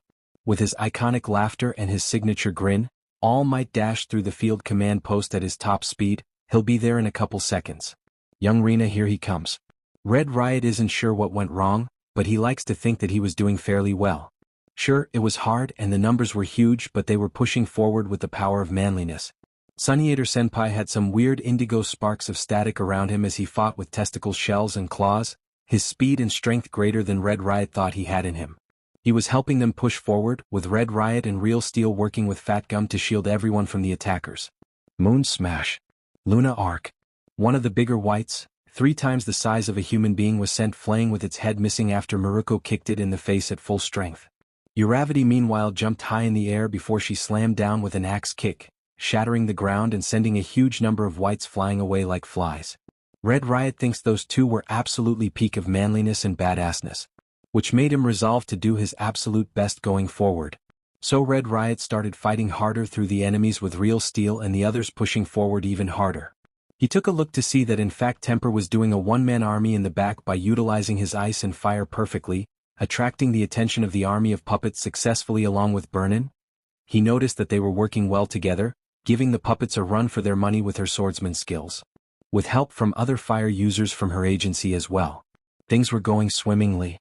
"Hello people and welcome," exclaimed a cheerful feminine voice as black mist suddenly without a warning started spreading around, with warp gates opening. "My name is Cloud.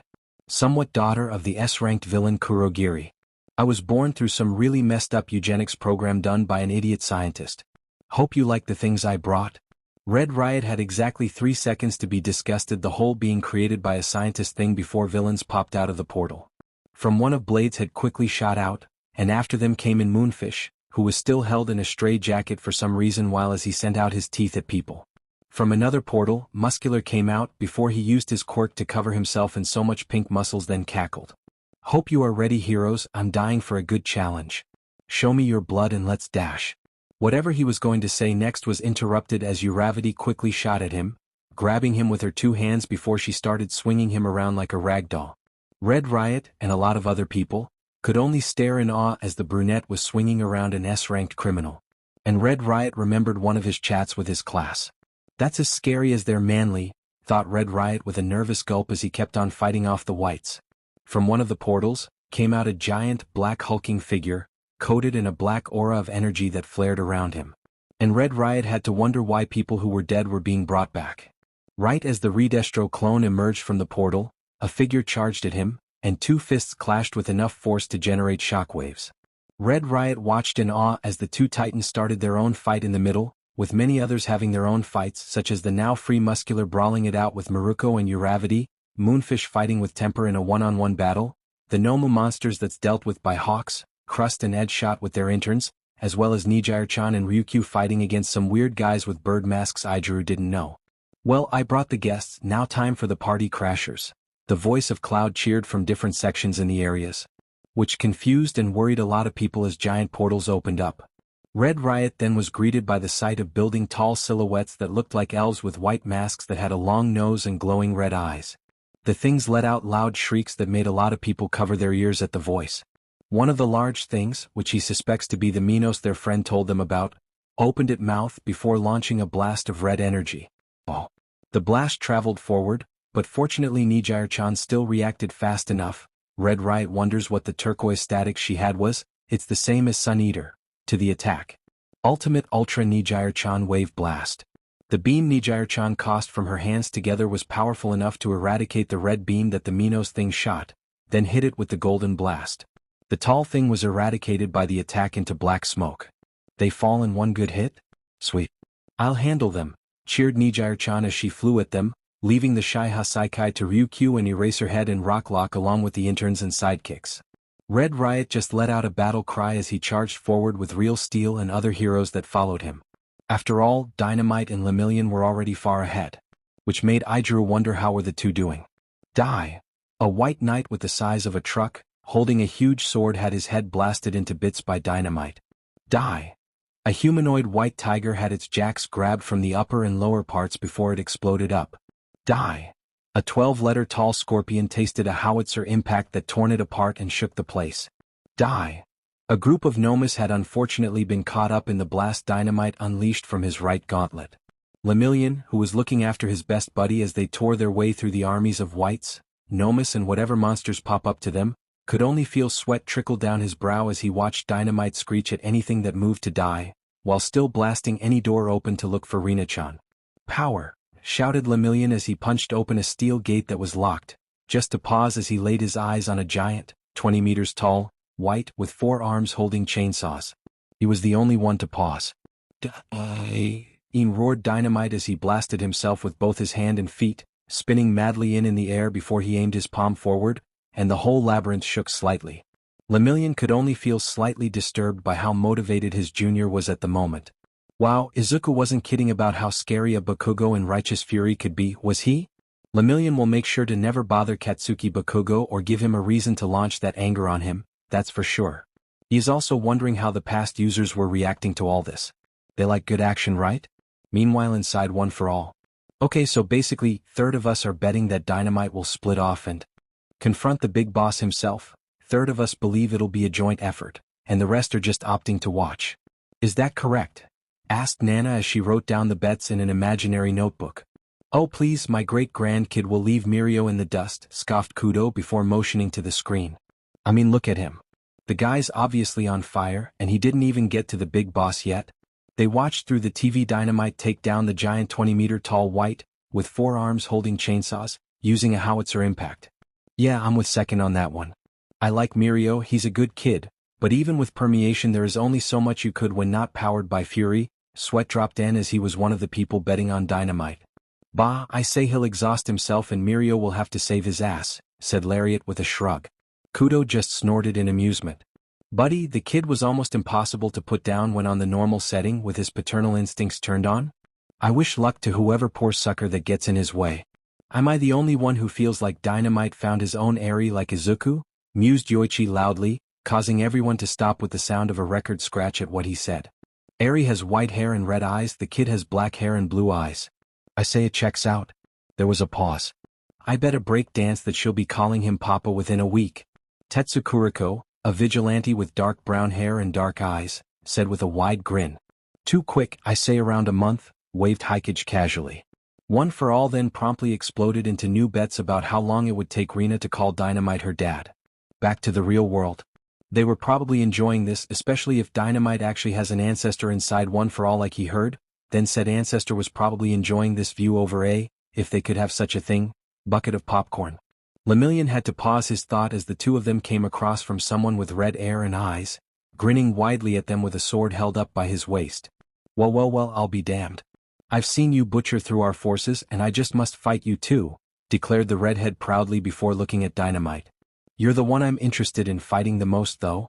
Right as he said that, the guy charged at them like a blur, before slashing at Dynamite, with the blonde hero in training managing to barely duck before he swiped his hand at the redhead, blasting him back. Not bad. But you'll need a lot more dash. The villain was cut short as Lemillion popped out of one of the walls, right to swing a quick punch to his face. The villain was sent flying back and flew into one of the many rooms, with Lemillion flying after him. Go Dynamite, I'll be back in a second, shouted Lemillion as he flew in, just to hear the explosions get farther and farther away. The villain quickly stood up before glaring at Lemillion. Cheap shots aren't cool buddy, you could have asked if you wanted a fight, he said as he unsheathed his sword. Lemillion just glared. I don't have time for games and fun, there is a little girl that needs my help, he shouted as he charged forward. The guy just grinned widely before he quickly broke his sword much to Lemillion's surprise, the sword shattering to many pieces with a lit sound. Lit up. El Diablos, shouted the villain before the sword and pieces exploded into bright white fires, forcing Lemillion to get back and shield his eyes. When the smoke cleared up, it revealed that the villain now looked more like a humanoid dragon than a person, with flaming wings and large fangs and claws. And a powerful aura surrounding him and pressuring the area. Crap, said Lemillion as the dragon villain charged at him, breathing a fireball of white flames from his mouth. In the end, the only ones who made it through the lockdown outside were the Wild Pussycats group with their newest member having surprised Cloud's warp quirk with her own, the Ryukyu Agency, Fatgum Agency, Rocklock, Eraserhead, Best Jeanist, Ed Shot and the police chief along with a few of the policemen made it through the mass, breaking through the front door. While Fatgum made a quick apology to the general direction for not taking off their shoes, then they followed Eraserhead's lead. It wasn't hard to know where they should go as there was a gaping hole in one of the walls that led to a secret long stairs, with bodies littered on the floor. Singed and shattered. Someone definitely didn't hold back their attacks it seems. Let's go, we can't waste any more time here, declared Eraserhead as everyone sped forward, looking around them at the blown-up doors and littered corpses. Bakugo definitely didn't hold back it seems, said Red Riot with a nervous sweat drop. Sun Eater just looked away.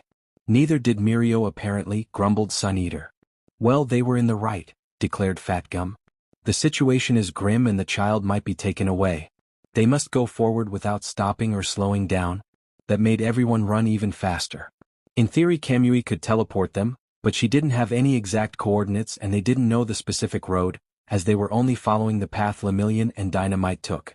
It was stinging to the pros that the ones to advance so quickly were technically still students, but they had so little say in the matter with how serious and critical the situation was. Hopefully things work out well. Make an awkward dinner. Well, how's it going with you and UA? started Deku as he took a bite of his, rather expensive mind you, food. Katsuki just looked around to see that people were really freaking out at the moment, just being silent about in fear of pissing off the self-proclaimed Demon King of Japan. Katsuki sighed. This is gonna be one hell of an awkward dinner, isn't it? People were looking at them with a lot of fear and worry while Deku and his wives looked pretty casual. Fine, I guess, sighed Katsuki, deciding to just roll with the punches. He wasn't going to let this ruin the night for, wow, even now it's still weird to say it, his girls. The usual daily dose of shenanigans. Some chaos, some explosions, the usual. Deku gave his newly re-established brother a strange look, the slightest bit unnerved by the whole explosions being usual. Because damn, that was a bit too much even for him. Explosions? Asked Himiko, intrigued, looking at Katsuki with a smile.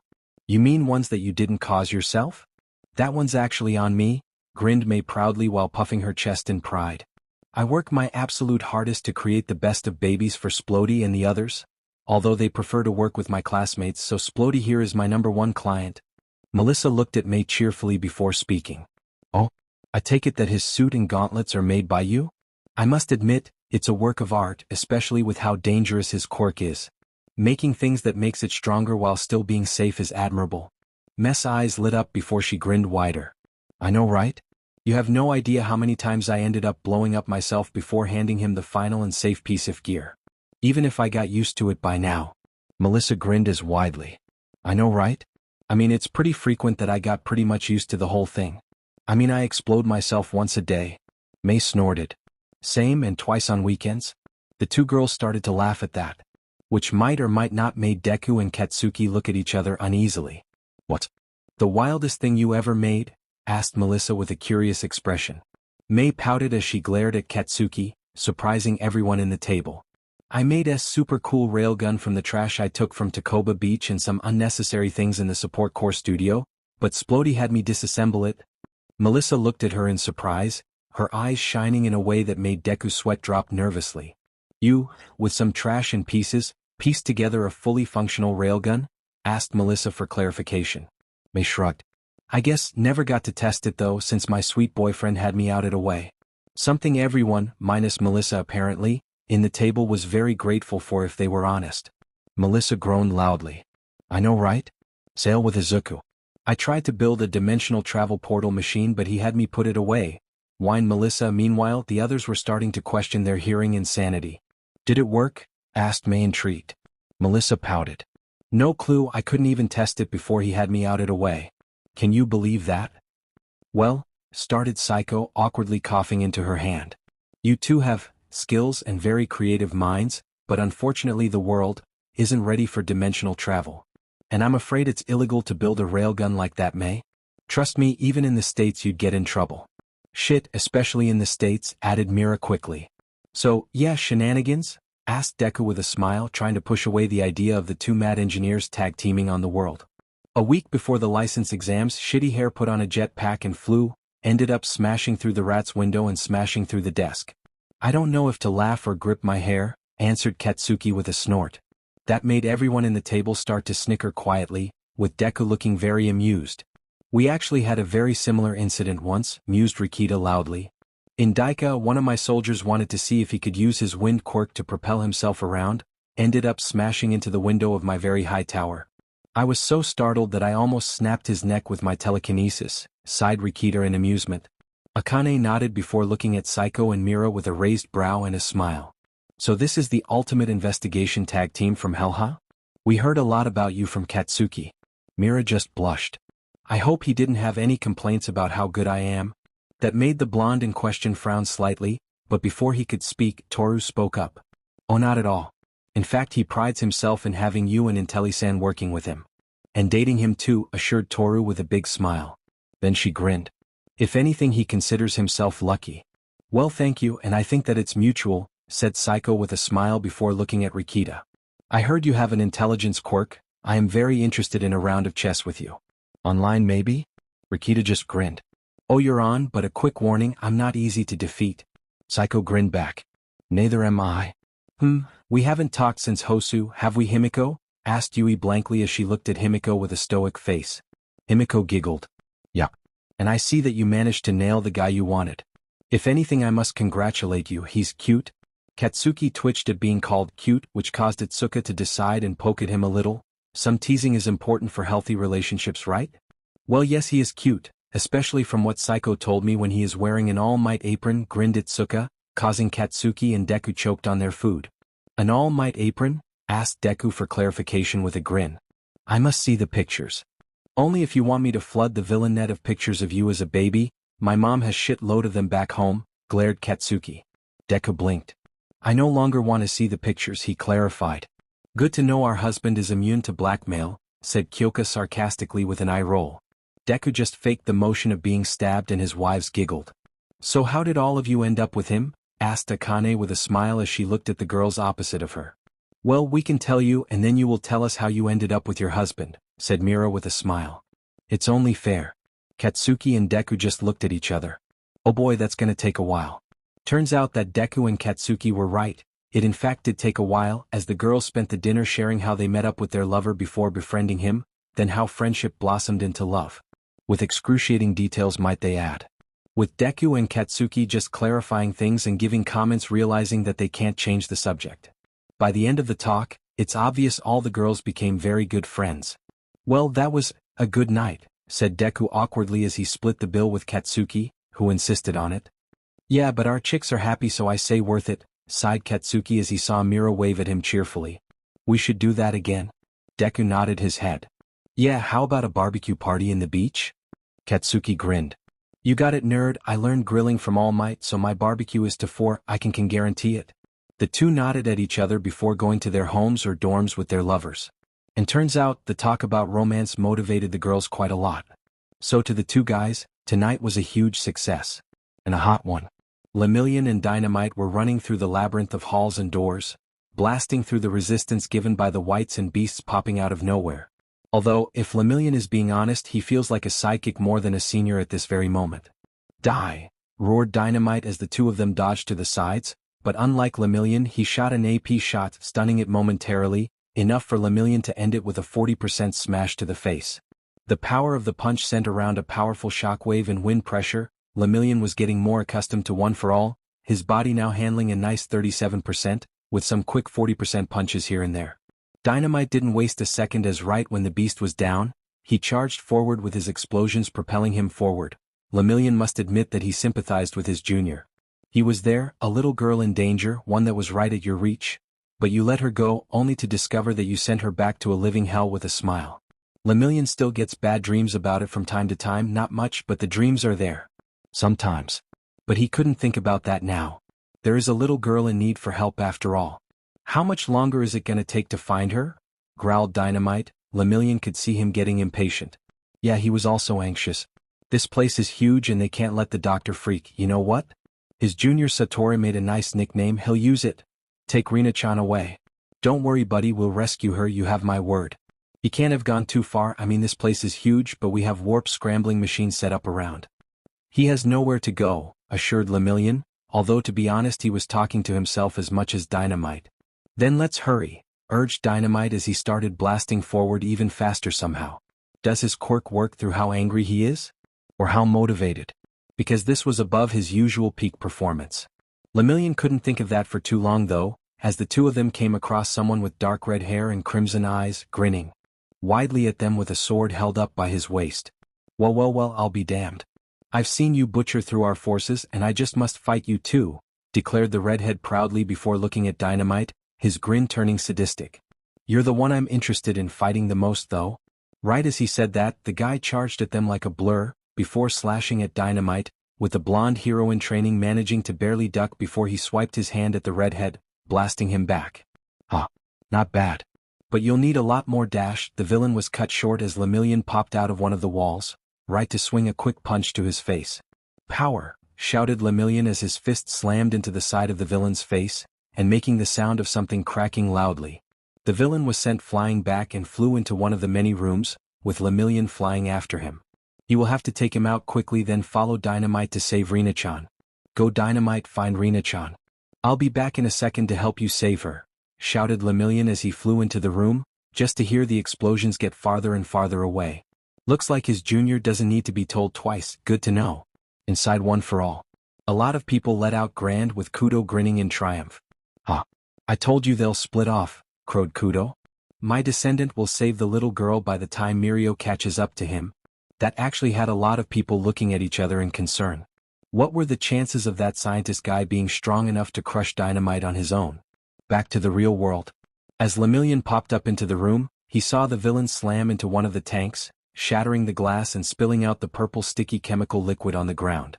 The villain quickly stood up before glaring at Lemillion. "Cheap shots aren't cool, buddy. You could have asked if you wanted a fight," he said as he unsheathed his sword. Lemillion just glared. "I don't have time for games and fun. There is a little girl that needs my help," he shouted as he charged forward. "So go down already so I can save her." The guy just grinned widely as Lemillion charged at him, before he quickly broke his sword much to Lemillion's surprise and confusion, with the blade of the sword shattering to many pieces with a loud sound. "Lit up. El Diablos," shouted the villain before the sword and pieces exploded into bright white fires, forcing Lemillion to get back and shield his eyes. When the smoke cleared up, it revealed that the villain now looked more like a humanoid dragon than a person, with flaming wings and large fangs and claws, and a powerful aura surrounding him and pressuring the area. "Crap," said Lemillion as the dragon villain charged at him, breathing a fireball of white flames from his mouth. Right as All Might landed in the battlefield, he charged at the biggest and meanest opponent first, as his duty as the #1 hero. The villain happened to be none other than Redestro, so once All Might threw a punch, the two of them clashed their fists together, and then a powerful shockwave exploded throughout the battlefield. "Well, I didn't think I'll see you again, Redestro, but I guess it's time for me to actually arrest you this time," declared All Might as he blocked a right hook with his left arm. He grappled the bigger behemoth before he punched him in the gut. "I don't know how you're back, but I won't let you hurt more people than you already have." Although All Might managed to land a perfect hit, he noticed that his opponent didn't budge as he grinned himself and grabbed All Might's wrist. All reacted fast enough, and the two started wrestling before ending in an arm lock against each other, both of them pushing for dominance. All Might found himself very surprised at the moment by the level of power his opponent was showing, then he remembered what Karma told them about Maria. Did Redestro take the same injection? Or is this a permanent power-up? "How do you like my meta ability, All Might? I don't know what happened and how that doctor brought me back and powered up my meta ability like this, but now not only will I kill you, but I'll go back to my comrades to free Japan," declared Redestro as he pushed forward. All Might would have snapped something, but then he noticed Redestro having a belt. They started beeping loudly. Before he could ask what that was, black mist exploded from the belt before warping around the two of them, creating what other people saw as nothing but a black orb. All Might pulled away, then jumped back, just as he inspected the black void where he was teleported with Redestro. It was darkness as far as he could see, with only the ground and Redestro in front of him. "What is this place called, Redestro? I don't think this is something you're usually capable of, so what was that device you used?" demanded All Might with a scowl as he narrowed his eyes. "It's something that was given to me by that scientist, something to take us to a place where we can DURL away from the rest of the world. It's apparently a copy of some quirk. In this dimension time goes faster than normal, and whatever destruction we cause here won't reach the real world," explained Redestro as he prepared himself to charge. All Might just growled in anger at that, glaring at Redestro heatedly with his teeth bared together. "I don't have time to deal with you. There is a little girl in need of saving. I can't waste any more seconds duking it out with you." Redestro just sighed loudly at that. "I can't let you go even if wanted. That guy controls me, so I must follow his orders of defeating you before I am free to go back to Daika. I'm sure my army is stronger than every, also my dear daughter is going to be overjoyed by my comeback after all." All Might just burst out laughing at that last one. He howled loudly. Redestro grew a tick mark in irritation seeing All Might laugh at him, and he wasn't afraid of voicing his anger. "Hey, what are you laughing about, you oppressive government poster boy? What's funny about me wanting to go back to my home and daughter?" snapped Redestro in outrage. All Might just wheezed out before he started calming down, although he was still snickering. He then gave Redestro a sympathetic look, full of pity. "How would you define your relationship with Mastermind, Redestro? Do you think your daughter loves you?" asked All Might with a smile. Redestro just glared. "She is my daughter, my successor, my pride and princess. I taught her everything about the ideals of our family and the meta-liberation ideology. I taught her how to lead the meta-liberation army to succeed me. She is going to be the carrier of Destro's will."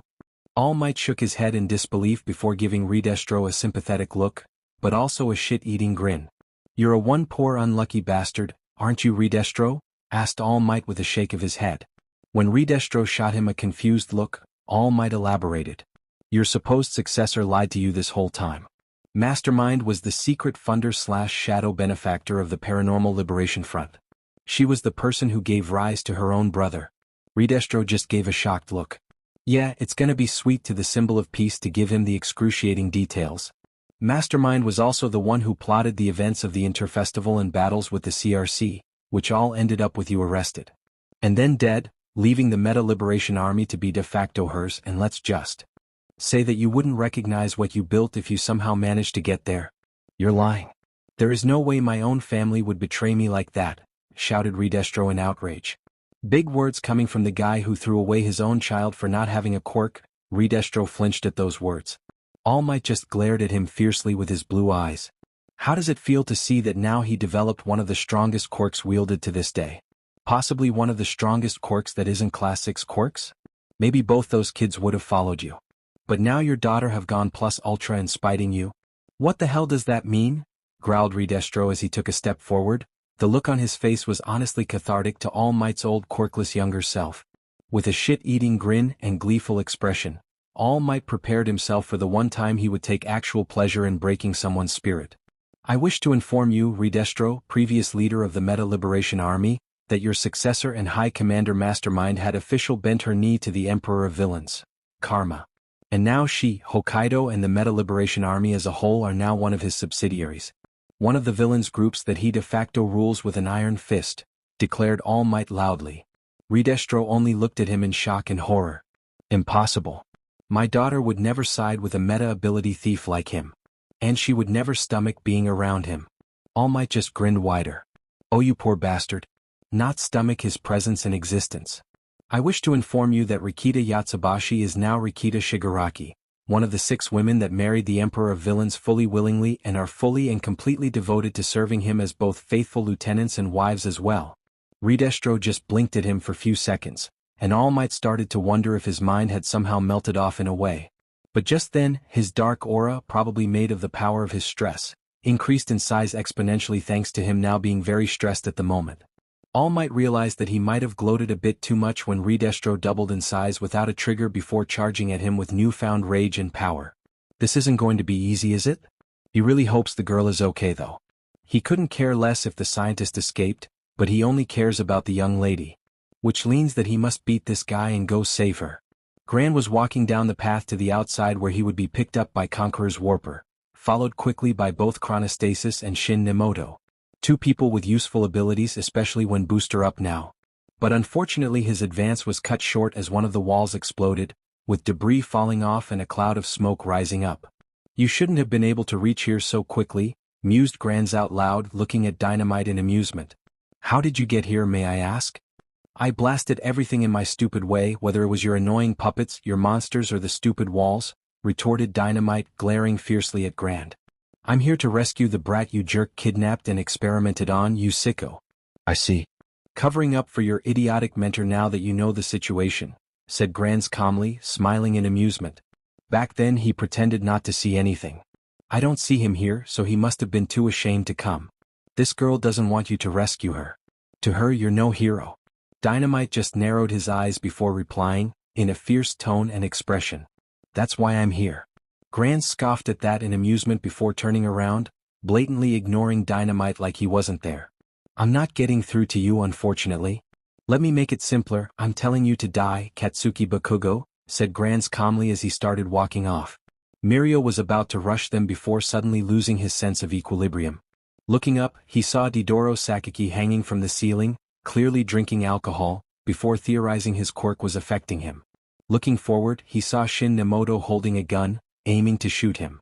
Dynamite quickly swiped away the bullets, using his explosion quirk to destroy it quickly off his skin by igniting it, when Shin used his to force Mirio to tell him what his quirk exactly was.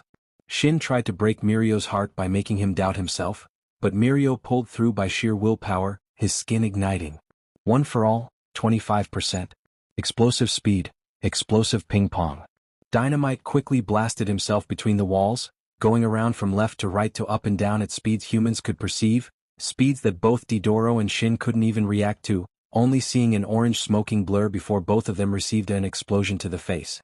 Dynamite continued forward, blasting into the end of the hall just as Granz and Chronostasis turned around. Dynamite quickly blasted over their direction and quickly appeared behind them, giving Granz a backhand that barely nicked the scientist's face as he moved back to dodge. In the same breath, he kicked the back of Chronostasis' head, then he quickly used his other leg to sweep his feet from under him, but he made sure to do it in a way to turn him around. Taking this chance, Dynamite grabbed Reena that was in midair. Before using the foot he kicked Chronostasis' head with to blast himself backwards away from the two, now with Reena in his arms.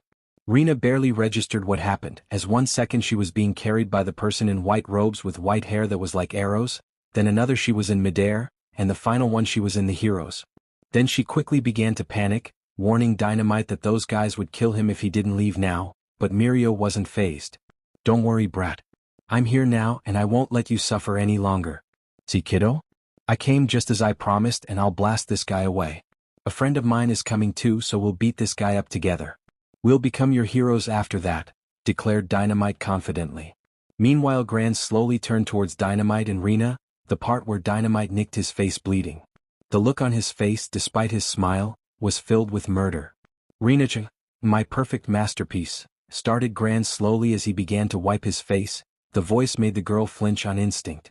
"Come back to me. Me kill? You're the one that breaks people. That's how you were born.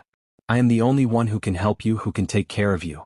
Without me, you'll just keep killing people." "Bullshit," shouted Dynamite, outraged. "What the hell is your problem? What the hell do you want from this kid? And the only reason she is hurt is because of you? Simple. That child you're holding is the key to human perfection, to the next step of evolution, to a perfect world," explained Granz casually as he stood up, then looked at Dynamite with a murderous glare, his smile not wavering. "And I won't let you take her away from me. Not when I'm this close to fulfilling my ambition." Dynamite just looked at him in disgust as he held Reena protectively in his arms. He then looked at Chronostasis, also getting up before making his decision. The blonde bomber shot a look at Granz, slowly sizing him up, as the guy wasn't dressed as a scientist, but instead a fighter. Sailaporo was wearing a long shirt that covered his entire torso up to the top of his neck.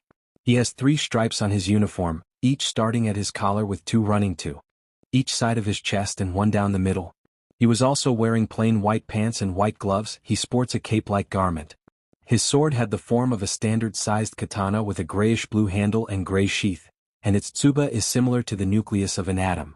Instead of directly wearing his sword at his waist, Sailaporo has 2 frilly light purple strings tied to his waist that holds the sword at 2 points, letting Sailaporo carry his sword at about thigh height.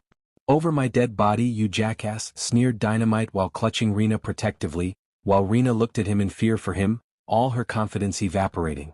"That's the plan," declared Granz cheerfully as he let out a purple aura from his body.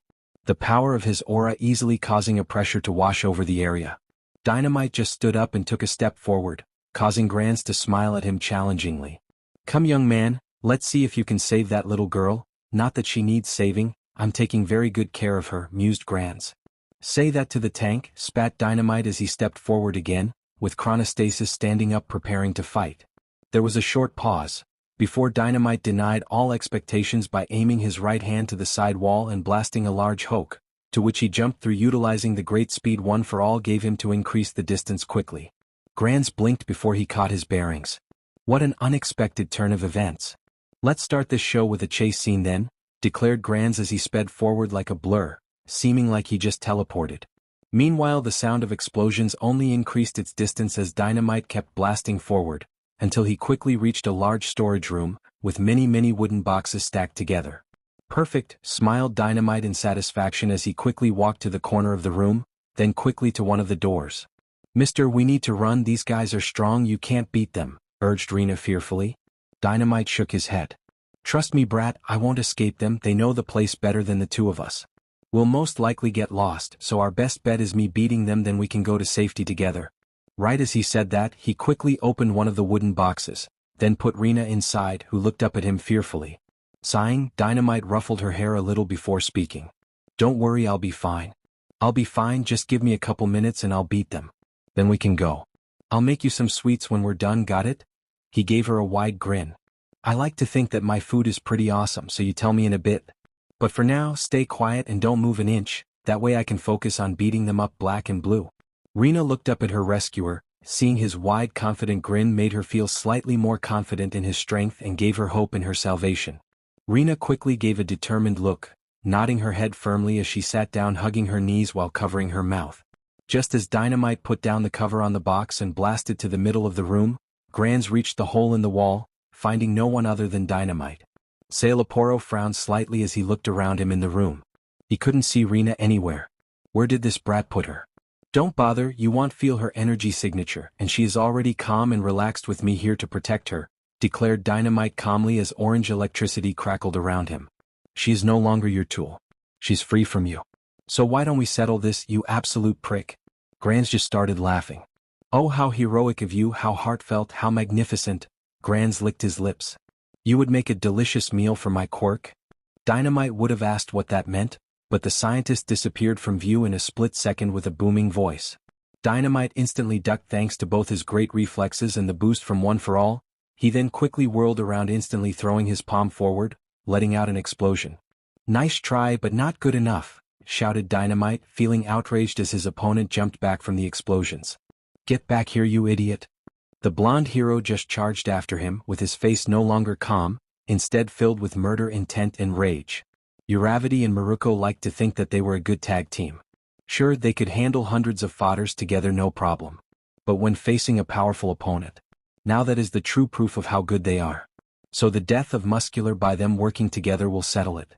Stop dodging my attacks, Sadie, fight me head on, bunny, shouted Muscular in outrage as his body was covered in pink muscles, making much larger, stronger and faster than before. He was trying to crush the rabbit heroine for a while now, but she easily dodged his attacks while giving him kicks to his face. Kicks that hurt a lot, and he couldn't get her back for them because she was swift. What? You're already messed, laughed Maruko as she gave him a Cheshire cat-like grin. Muscular paused for a second, wondering what that meant, but unfortunately he should have jumped back instead, as a shadow casted over him. Muscular looked up just in time to see a pink small meteor about to slam down at him. Quickly reacting, Muscular raised his arms and crossed them, to protect himself from the attack.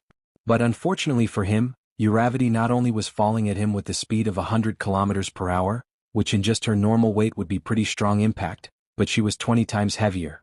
And counting her super strength as she was going to give him an axe kick, with her huge weight being all in her small mass, Muscular ended up pulverized as Uravity gave him the heaviest kick to date.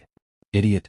Stay in hell this time, will ya? Scoffed Uravity as she cleaned the blood off her steel-reinforced boots.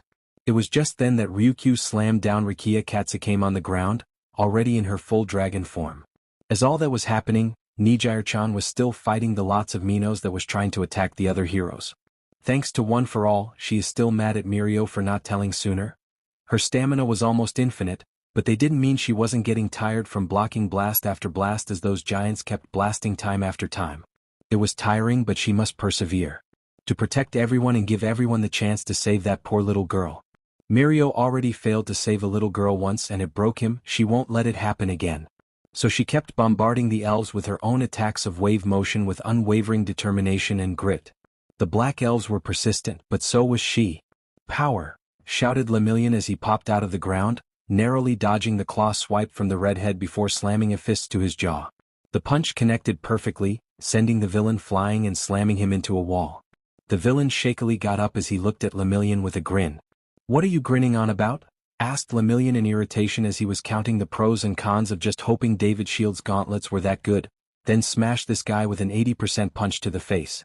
Nothing, I just find it weird that since you're the stronger one, you let your friend go pick a fight with the doctor, the villain chuckled sinisterly. I'll just tell you that that scientist is the freakiest of all of us. The explosive blonde won't survive. Lemillion narrowed his eyes at that. What does that mean? Asked Lemillion in anger, which he was using to mask his concern. The villain smirked. Do you know what my sword is meant to be?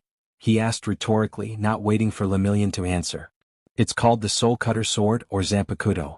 These swords are pretty much seals for the quirk of the wielder. It makes your quirk tied to the blade in exchange for much stronger form of your quirk. My quirk was nothing but a weak dragon breath. But now, well, you could see what happens with the power of Zanpakuto. I take it these swords are designed from Reena-chan's quirk? Asked Lemillion in disgust. What the hell is wrong with you people? The villain just shrugged. I really don't know who the F is that. You mean the brat the doc has? Probably. I just woke up from that stupid tank he kidnapped Mimi and shoved me into, and wish to cut loose. My name is Ryu Habayaki. And I like fighting, declared Ryu as he charged at Lemillion, his flames on the claws and wings increasing in power. Lemillion just growled and charged forward. Looks like this battle is gonna be long and tiresome. Because his opponent was a one tough bastard. Omake, true video games champion. K.O. You win, declared the voice on screen as the match ended up when the game round was over.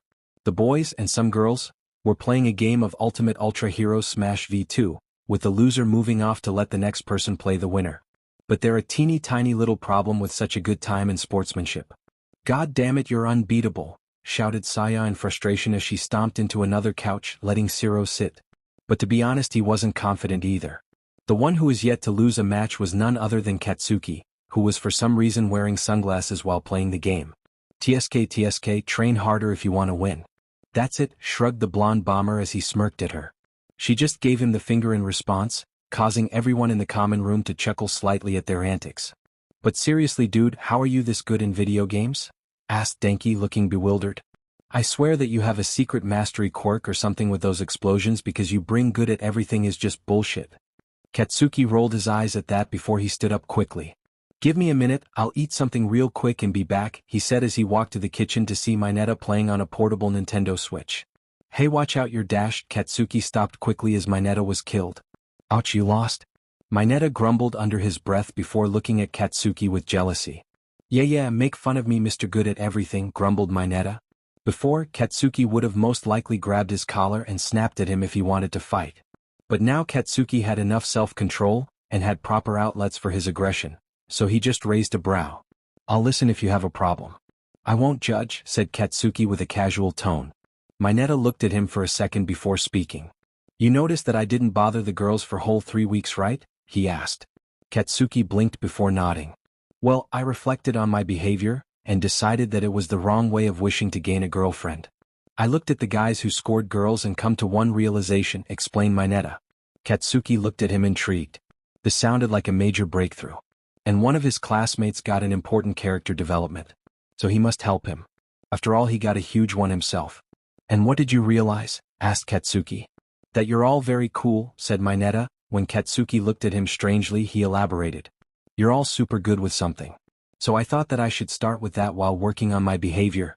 And you decided to start with video games? Asked Katsuki skeptically. Mineta shrugged. I gotta start small. But I suck compared to you. Any ideas or tips? Please? Asked Mineta with puppy eyes. Katsuki thought for a second before he leaned closer, looking around him for a few seconds, making Mineta look around carefully as well. You want to know the greatest secret, that of all gamers in the world only very few know? Asked Katsuki seriously. Mineta nodded fervently. Katsuki nodded his head. Close your eyes.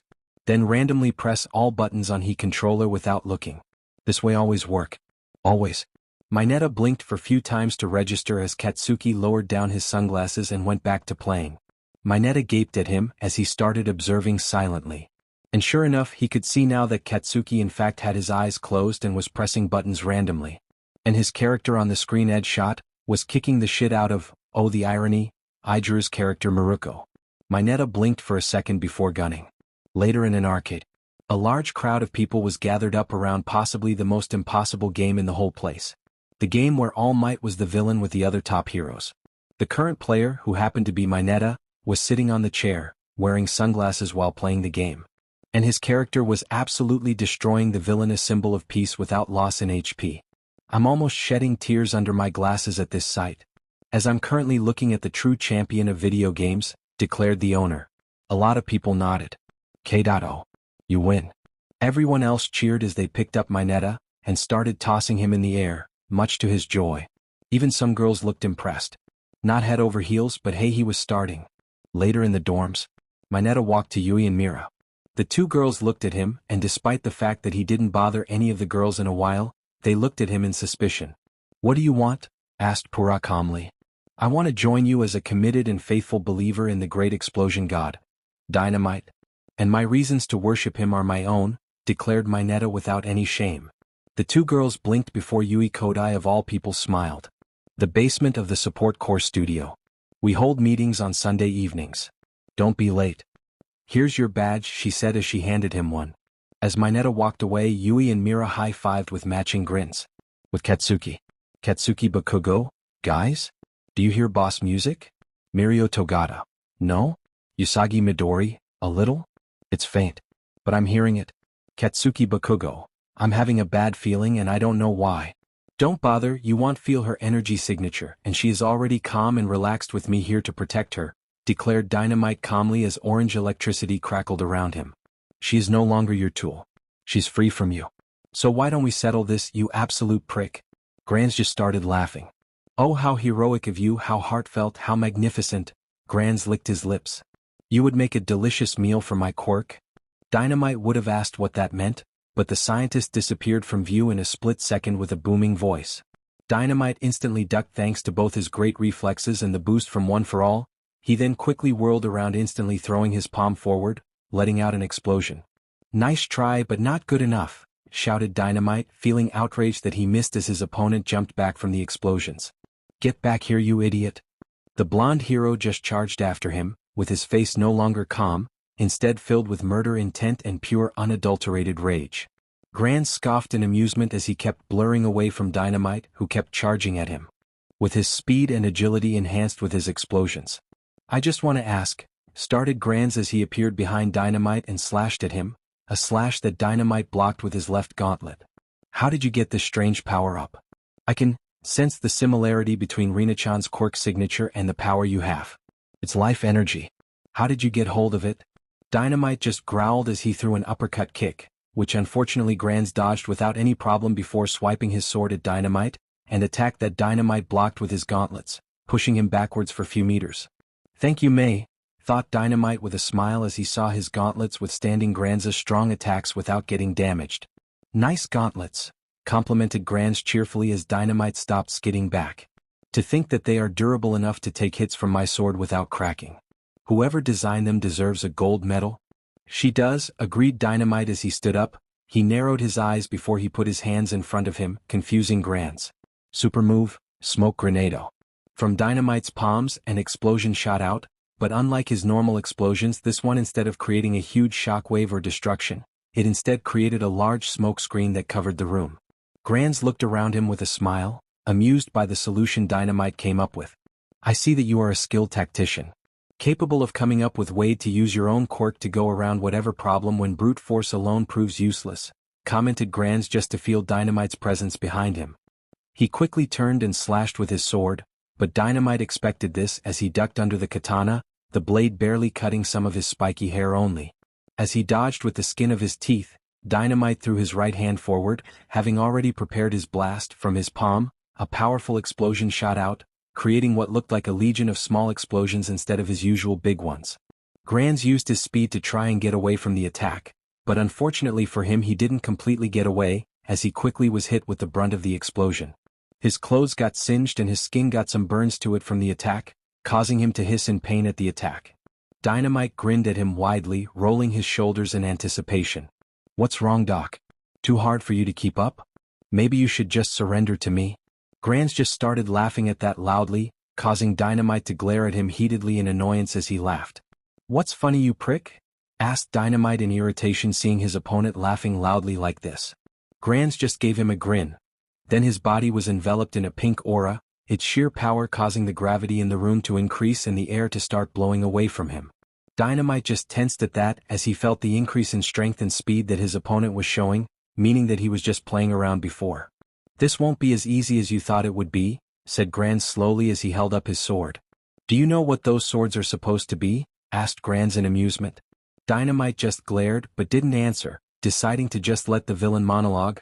They liked to do that so much he didn't need to ask to get information from them. Those are called the Soul Cutter Swords or Zanpakuto. They are something I created with the power of Reena-chan. That perfect masterpiece is a door to infinite possibilities. Those swords were made from a special energy-absorbing metal, fused with some of her pure life energy. They seal someone's quirk and powers in exchange for giving them access to this incredible aura and speed and power. But don't worry, you don't lose your quirk, you just have to call upon it through a special command. And each sword has its own command. You want to see my power? I call it, the Resurrección. You're Spanish, ain't you? Asked Dynamite, looking amused by that explanation. Granz blinked before chuckling. Yes, I am. But enough games. Dynamite blasted at him, trying to land an explosive attack, but Granz easily blurred away with a booming sound before reappearing a couple dozen meters away. Then the scientist raised his sword up, bringing the tip of the blade to his mouth. Sip. For Nicaros, calling out the Zanpakuto's command, Granz then swallowed the blade with a pink glow emitting from his mouth. His body then swelled to enormous proportions and released insane amount of energy, which covered the immediate vicinity in a purple mist. Dynamite raised his hand to his mouth in an attempt to not breathe in any of the mist in case it was poisonous while keeping his eyes on his enemy. Meanwhile the mist slowly cleared away as the villain transformed. Dynamite took a look at the villain and scowled. The lower half of his body became a multitude of purple tentacles reminiscent of a sea anemone. His feet extend from under the tentacles, which are then replaced by a layered dress-like garment. His upper torso became a segmented and form-fitting gray garment, with white sleeves extending from the elbow and down to a wide opening at the wrist that revealed a purple interior. There was 3 small dark purple extensions span upward from the elbow, while 4 long dark purple strands that look like falling drops hang from the underside of the sleeve itself. His hands turned white, and his fingertips became slightly elongated and purple. His hair gained various purple drop-like strands as well. His left eye gains purple markings that take the shape of 4 lines on the top and bottom. He also grew 4 large, gray branch structures on his back, 2 on each side, which form a shape similar to the wings of a butterfly. Each branch has 12 equally spaced red strands that resemble falling drops. Guess that your villain name will be Fornicaris, decided Dynamite as he prepared himself for the fight. Granz blinked before accepting the name. Time for me to just blow you up. Making yourself a bigger target makes my day. No, said Fornicaris with a wave, confusing Dynamite. I would rather enjoy the show instead. Before Dynamite could snap what he meant, Fornicaris unleashed a massive amount of black liquid from his back, surprising Dynamite, who started jumping around to avoid them, deciding that he doesn't want to know what's in them. Unfortunately, the ink droplets showered the whole place, so Dynamite was hit with them. When the droplets of the liquid touched him, a copy of Dynamite was created from each spot, that quickly started attacking him. What the F? Shouted Dynamite as he started blasting the clones, but to his surprise they were able to fight back with their own explosions. I hope you like my carbon copy, young man. They suck on you and then quickly materialize in perfect shape of you, while being able to use your abilities perfectly. It is made to have enemies have their own individual abilities used against them. It's glorious, isn't it? Cackled Fornicaris loudly as Dynamite started dodging the attacks. Shit, their attacks are identical to mine and so are their tactics, even though I can tell they are slower than me, thought Dynamite as he dodged the explosions the clones were shooting at him, while making sure to not touch any of the ink droplets on the ground. Thankfully most of them washed away by now, or the room would have been filled with clones of him. Since I fire such a vast amount of the liquid upwards, it is nearly impossible for my opponents to dodge or evade the attack, if you haven't noticed, mused Fornicaris, to which Dynamite growled. I can occasionally alter these clones' appearances to make them more aesthetically pleasing too, added the villain after few seconds. Dynamite just grit his teeth before noticing something. None of the other clones of him had one for all sparking in the air, which means that they only had their explosions. With a feral grin, Dynamite charged forward, punching the nearest clone in the face, making it explode into inko before he started slaying the other clones. Not so tough now, huh? Cackled Dynamite as he started killing all the clones, but much to his surprise they just came back together, with their numbers doubled. What the F? Oh, I've completely forgotten to say, said Fornicaris as he tapped his cheek. When the clones are defeated, they break apart and multiply, adding to their numbers. I can disperse the clones at will, and if it makes you feel better, these clones have no free will or thoughts of their own. Dynamite just growled. He flew over all the clones, deciding to just blast the big boss and be done with. He moved too fast for the other clones to react, and as he reached Fornicaris he extended his right hand. Nope, said Fornicaris cheerfully as he used one of his branches to swat away Dynamite, who quickly jumped off onto the walls and bounced back at him. He looked down to see that all the clones started disappearing without a reason, causing Fornicaris to sigh loudly. It seems this technique still needs perfecting. It has good foundation but unfortunately lacks enough data to be perfected, sighed Fornicaris loudly before looking at Dynamite. If you are confused, it's one of the techniques I developed, not my real quirk. Although I'd rather not actually show said quirk. Dynamite just glared daggers at him just to heard a gun loading. Quickly turning to the side, he saw none other than Chronostasis holding Reena by the back of her shirt while pointing a gun at her. Let her go, you jerk, snapped Dynamite as he charged at them. Chronostasis shot a bullet at him, but to his surprise it bounced off his right gauntlet as he charged forward. You don't know when to give up, do you? Snapped Chronostasis as he pulled up his hood, quickly shooting out arrows of his hair while he was enveloped in a white aura. Dynamite was always fast and had quick reflexes, but with One for All boosting him up? Chronostasis realized that it was useless when Dynamite quickly covered the distance between the two of them and punched him with his left hand, swinging a left hook. Chronostasis tried to block with his right arm, but it turned out to be just a fake as Dynamite quickly switched to a strong uppercut with his right fist, his knuckles slamming into the villain's chin and sending him flying back. Reena was tossed into the air by the action, to be quickly caught by Dynamite and safely in his arms. Reena looked up at him before she started tearing up. Please sir, just leave, you can't beat them alone. I don't want you to get hurt, said Reena tearfully. Dynamite scoffed. As if, I promised to save you. And I'm a man of his word. I'll beat the two of them myself if I have to, he declared before looking around, wondering where to put her. It was then that ink started flooding the ground, but this one was pink. Looking around, Dynamite saw that it was coming from Fornicula's. I just remembered that I do have someone stored with a copy of Overhaul. I can fix her if she is damaged, Fornicula said in amusement, just as the ink started forming into large hard spikes. Damn it! Yelled Dynamite as he jumped up with full strength aided by his explosions, just to barely avoid the huge spikes that came out. He looked to see Fornicula's grinning at them. With a growl, Dynamite blasted back, avoiding more spikes coming off the ground, but as he moved in midair, he noticed already formed spikes changing. Eyes widening in shock, Dynamite was barely able to slam the soles of his feet into the incoming spikes, breaking them apart against the steel soles of his boots. May, you crazy genius, I love you, thought Dynamite in relief as he blasted backwards, landing on the ground safely with Reena in his arms, still clutching his chest tightly, looking absolutely terrified. Fornicula's looked at them in amusement before sighing wastefully. So sweet, so heroic, so passionate, so determined. Oh, this play is going far better than I even hoped, laughed the villain as Dynamite glared at him. Quickly pulling out a mini-nade from his belt, Dynamite pulled the pin before grinning. Touchdown jerk, shouted the blonde hero in training as he threw the grenade with his One for All enhanced strength, with an explosion to spice it up. Fornicula's couldn't react in time as the mini-nade shot at him, exploding right as it slammed into his chest. The detonation of the grenade caused a huge explosion that rocked the whole room and kicked up a huge cloud of smoke. Did I get him? Wondered Dynamite as the smoke started clearing up, revealing Fornicula's looking horribly injured, but still operational, glaring at them with fury on his face. Well, squizzle sticks, deadpan Dynamite as he looked at his enemy. Fornicula's felt absolutely livid as he glared at Dynamite with rage. I'm done playing games with you. I'll just end you, he shouted before he pulled out some capsules, causing Dynamite to stiffen and prepare himself. I'm summoning my fraction. He threw the capsules on the ground and from them plumes of smoke rose up. When they cleared, a bunch of weird-looking giants with white clothes that couldn't even stand straight. You really are a doctor freak, aren't you? Asked Dynamite, feeling disturbed by those things. The majority of them are all wearing a similar pattern of clothing to Sailoporo's, sporting the 3 stripes that run down his chest on their person.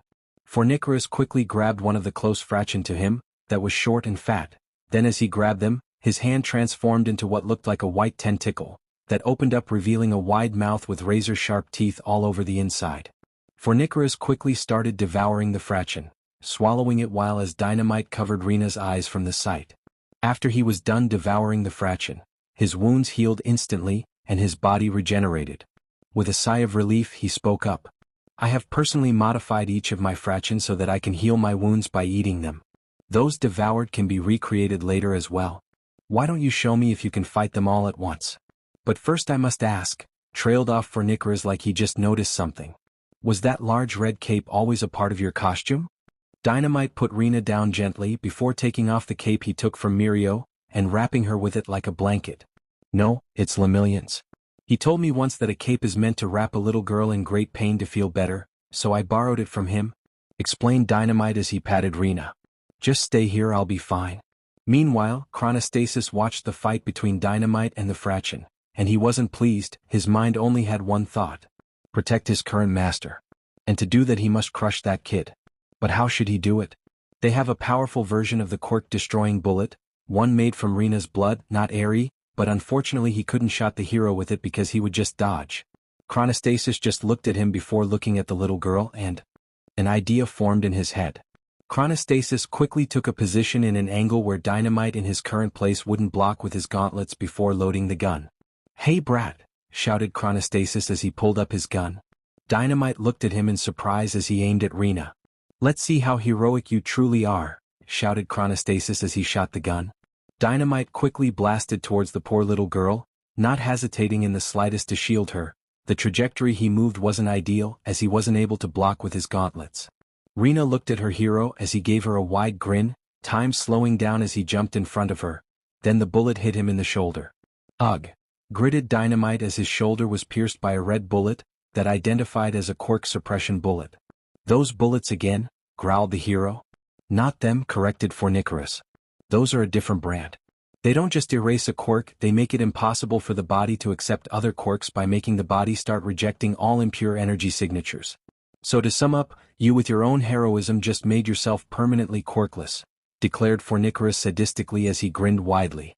Then he noticed that electricity was still there around Dynamite, who just glared at him with fury on his face. "This will hurt but..." "One for all 30%, thought Dynamite as he upped the percentage of one for all that Lemillion temporarily transferred to him, making the static around him crackle harder. It hurt but he had no choice. "Then I'll beat you jerks up even harder with whatever strength I still have left," declared Dynamite as he jumped and punched one of the fraction with enough strength to generate some wind pressure, destroying it instantly. "If you think that some stupid medicine will render me hopeless and whiny, then think again," snapped Dynamite as he charged at Chronostasis, who couldn't dodge the attack, and had Dynamite ramming his knee into his, sending the white-haired villain flying. Fornicarus just sighed as he charged at Dynamite, the two of them meeting midway. "Gah!" gasped Ryu as he was sent flying back just for a black tendril to shoot at him, grabbing him from the wrist and then yank him back to Lemillion. The blonde hero punched his opponent in the face, sending him flying backwards again, but this time Ryu spat a fireball at him. Lemillion phased through the attack, but was taken off guard by a second fireball that was hidden behind the first, with the attack nailing him right in the chest and exploding. "Crap!" shouted Lemillion as he was sent flying back with a burn on his chest. There was a plume of pink smoke in the room, and black tendrils coming from Lemillion's hands, who honestly was getting tired of this fight. "You just refuse to give up, do you?" snapped Lemillion as he stood back up, while shooting his also standing up opponent a glare. Ryu just grinned. "Why should I? I can't believe someone this strong came to me like this, call it fate or whatever, but I'm wasting the chance for a good fight." Lemillion growled, ready to charge in when the wall was smashed, creating a gaping hole besides Ryu. When the two turned, they saw that Eraserhead was glaring daggers at Ryu with his quirk active with Saya besides him, along Momo.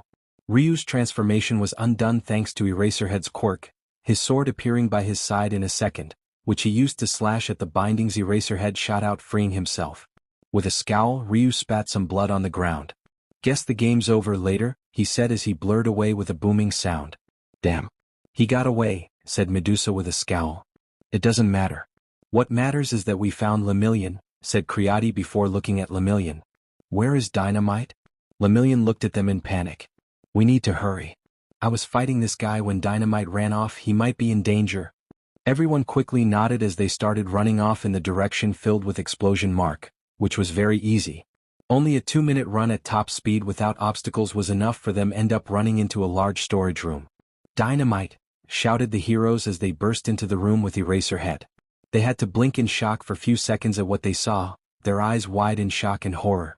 Their friend was holding Reena with one arm, with many spikes narrowly dodging him, with one stabbed into his shoulder, with his face exhausted. There was ink on the floor with multiple dead white bodies littering the floor. Dynamite was breathing heavily, his shoulder bleeding, and the little girl crying while looking at him in horror. Eraserhead didn't waste a second glaring down Fornicarus, who lost his transformation thanks to Erasure being active. Lemillion charged forward, trying to clock Fornicarus in the face, but the villain blurred away in the last second. "Ah, the heroes. How unfortunate of you to show up when it was too late," said Fornicarus while faking sadness. "That young man fought hard and stood tall, fought me and all of my creations just for one little girl, only to have his career cut short as I destroyed irreparably his quirk factor." Everyone gasped at that loudly, looking at the explosive blonde with horror, but the young hero just growled. "Not the time for that." "Beat him," shouted Dynamite outraged as he looked at all of them with a glare. Hen's just playing mind games, so do fall for it. Oh, I assure that I'm not, youngsters. It's the truth. His hero career is over for good. Not even Karma himself could give him a quirk thanks to my great creation. Laughed Fornicaris before grinning at Reena. You see, Reena? You did this. If you just came to me obediently, he would still have his power. But don't worry. If you come to me right now, I'll give him his quirk back. Reena looked at him hopefully as he spoke. You can do it? She asked to receive a nod. Reena tried to leave Dynamite's grasp, but he just pulled her closer. That's cool and all, but you forgot something, glared Dynamite. I won't let you have her, even if it killed me. I don't care about my quirk. Guys, finish him. It was then that Fornicaris charged at Dynamite, only being intercepted by Lemillion, but that proved ineffective as the three of them were teleported by some black portal. Dynamite groaned as he landed on the ground from a few feet above Fall, his wound aching at him. Thankfully he fell on his back so Reena wasn't hurt, but that a small mercy considering his situation. He looked around to see that he was in another part of the property where there was no fighting in the slightest. Lemillion stood up, shooting a glare at Fornicaris, who was grinning sadistically at them. The blonde successor of All Might felt pure unadulterated rage. Although not at the villain but at himself. His junior fought so bravely to save Reena, just to be rewarded for it by having his quirk stolen from him? How could that villain do such a thing to him? To the little girl? I'm going to break every single bone in your body into 3. Even the small ones, declared Lemillion with anger. Now, that wasn't very heroic, declared Fornicaris sadistically as he reactivated his resurrection, transforming into his abomination of a true form before grinning. I guess that I have no other choice than use it. My true power? What does that mean? Glared Lemillion as Dynamite stood up and started walking off with Reena. Fornicaris just grinned. My quirk is called Devour. It allows me to devour people through a special tentacle in my left hand. And when I devour someone, I gain their knowledge, strength, skills, and now with Reena, their own potential. Imagine me gaining the aura of a number of 300 people now. Lemillion's eyes widened. Fornicaris just grinned before cackling. Yes, you already got it. Now for the grand finale, declared Fornicaris sadistically as his tentacles grew in size, turning gigantic, with his lower body ending up connected into a monstrous stone construct, protruding multiple appendages. Fornicaris' upper body is the same but lies within the mouth of the construct. Lemillion watched in horror as the thing grew in size, easily towering over buildings, with a massive purple aura menacingly emitting from it. Lemillion could no longer call what he was seeing human. Well, I guess this is it for you young heroes. I'll just kill you, take my masterpiece and leave, declared Fornicaris sadistically as he looked down at Lemillion. Lemillion looked up for a few seconds before his face steeled up. Dynamite didn't run from the odds. He fought until he couldn't, and so will Lemillion. Some time later, All Might emerged from the domain expansion quirk, with a normal knocked-out Redestro slung over his shoulder. It was a long and agonizing battle. But the symbol of peace won it nonetheless. He looked around before seeing that the fighting was now in the inside building. What's happening here? Wondered All Might, just to hear a thundering sound. Looking up, he saw 2 blurring lights in the sky, one orange and the other purple. The 2 lights kept slamming into each other, creating shockwaves that could be felt from where All Might was, and making him wonder what on earth was going on. But just then, the orange blur slammed into the purple one from above, and then sent them crashing down on the ground a distance away. All Might wasted no time running in to see what was happening, but all he saw was young Bakugo on his hands and knees, with a girl on his back. He would have been overjoyed by seeing the little girl okay if it weren't for the fact that they were both cloaked in an intense aura of orange energy, with orange lightning thundering around them. Young Bakugo, shouted All Might in worry, looking at his student who looked in a great deal of pain. Probably from the little girl's quirk. Think, All Might, think. What could you do to stop this? Out of my way, All Might, snapped Eraserhead as he quickly ran in, making All Might sigh in relief. Eraserhead looked at Dynamite and the little girl, and then his eyes glowed red. The surge of energy stopped, and his student collapsed on the ground, unconscious. Young lady, are you okay? Asked All Might as he quickly went to the little girl, who loves cat at him in worry. Is Mr. gonna be okay? She asked, and All Might laughed. Of course. He's just resting. Let's take you to safety and arrest that villain. All Might stopped when he saw that the villain's body was gone, with nothing but a red cloud in its place. Sighing, All Might picked up the little girl. Let's get you to a nice place and take my student to the hospital. The girl nodded shyly, and Eraserhead picked up Dynamite. What a long day. Well, I guess this is it for you young heroes. "I'll just kill you, take my masterpiece and leave," declared Fornicarus sadistically as he looked down at Lemillion. Lemillion looked up for a few seconds before his face steeled up. Dynamite didn't run from the odds. He fought until he couldn't, and so will Lemillion. With that, the blonde hero and successor of All Might charged, with float powered to the fullest, tendrils of black whip coming to life and pink smoke already exploding out of his body. He'll fight to the end. And if he dies, he will die like a true hero. Dynamite felt like hell as he stumbled forward, falling down and resting his back on the trunk of a tree. He looked down to see Reena looking at him with fear and sadness. Dynamite grunted as he felt his wounds ache at him, with the blood already leaking out quickly. He tried his damn hardest. But it wasn't enough. That freak still beat him, and now Lemillion was fighting him on his own. The sounds of battle raging could be mistaken from demonic versus heroism battle. With Lemillion flying around trying to land a hit on his opponent, who seemed to be just toying with his enemy.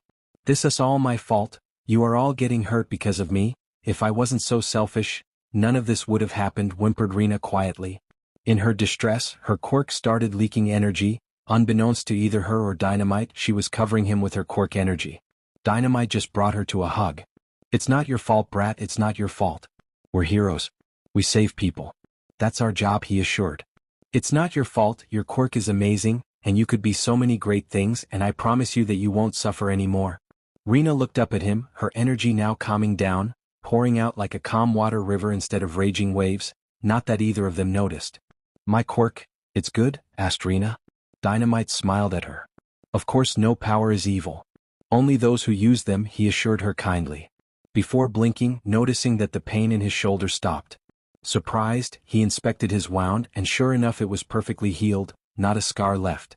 Reena also noticed this, looking at his injuries in shock. Dynamite grinned at her. "See? You fixed me. Your quirk is amazing, and whatever you think of yourself is wrong." Reena could only stare at him in awe and joy, seeing that she actually helped someone with her powers instead of hurting them. Dynamite stood up, deciding that he should take her away from danger, when he heard a scream of agony. Dynamite turned around with shock to see something that made his blood boil. Reena just gasped, covering her mouth in horror. A good distance away they could see Lemillion held by one of the appendages like tentacles, squeezing at him tightly as he screamed loudly. Dynamite gritted his teeth. "Reena, I'm sorry for asking this of you, but could you please boost me with your quirk?" Reena gasped. "No. It's too dangerous. My quirk could rip you apart. You can't take on me in my purest form," she said fearfully. Dynamite just looked amused as grinned, his signature feral grin giving Reena some peace. Somehow feeling confident in his power. "Don't worry, I can handle it. You just stay calm. I'll handle the rest." "Stay calm, keep your quirk stable and flood me with your energy," explained Dynamite before sighing. "I'm sorry I'm so useless, that I can't even fight without depending on your help. You lost your quirk because of me, mister, so it's my fault. The least I can do is help," smiled Reena, causing Dynamite to chuckle. "Fair.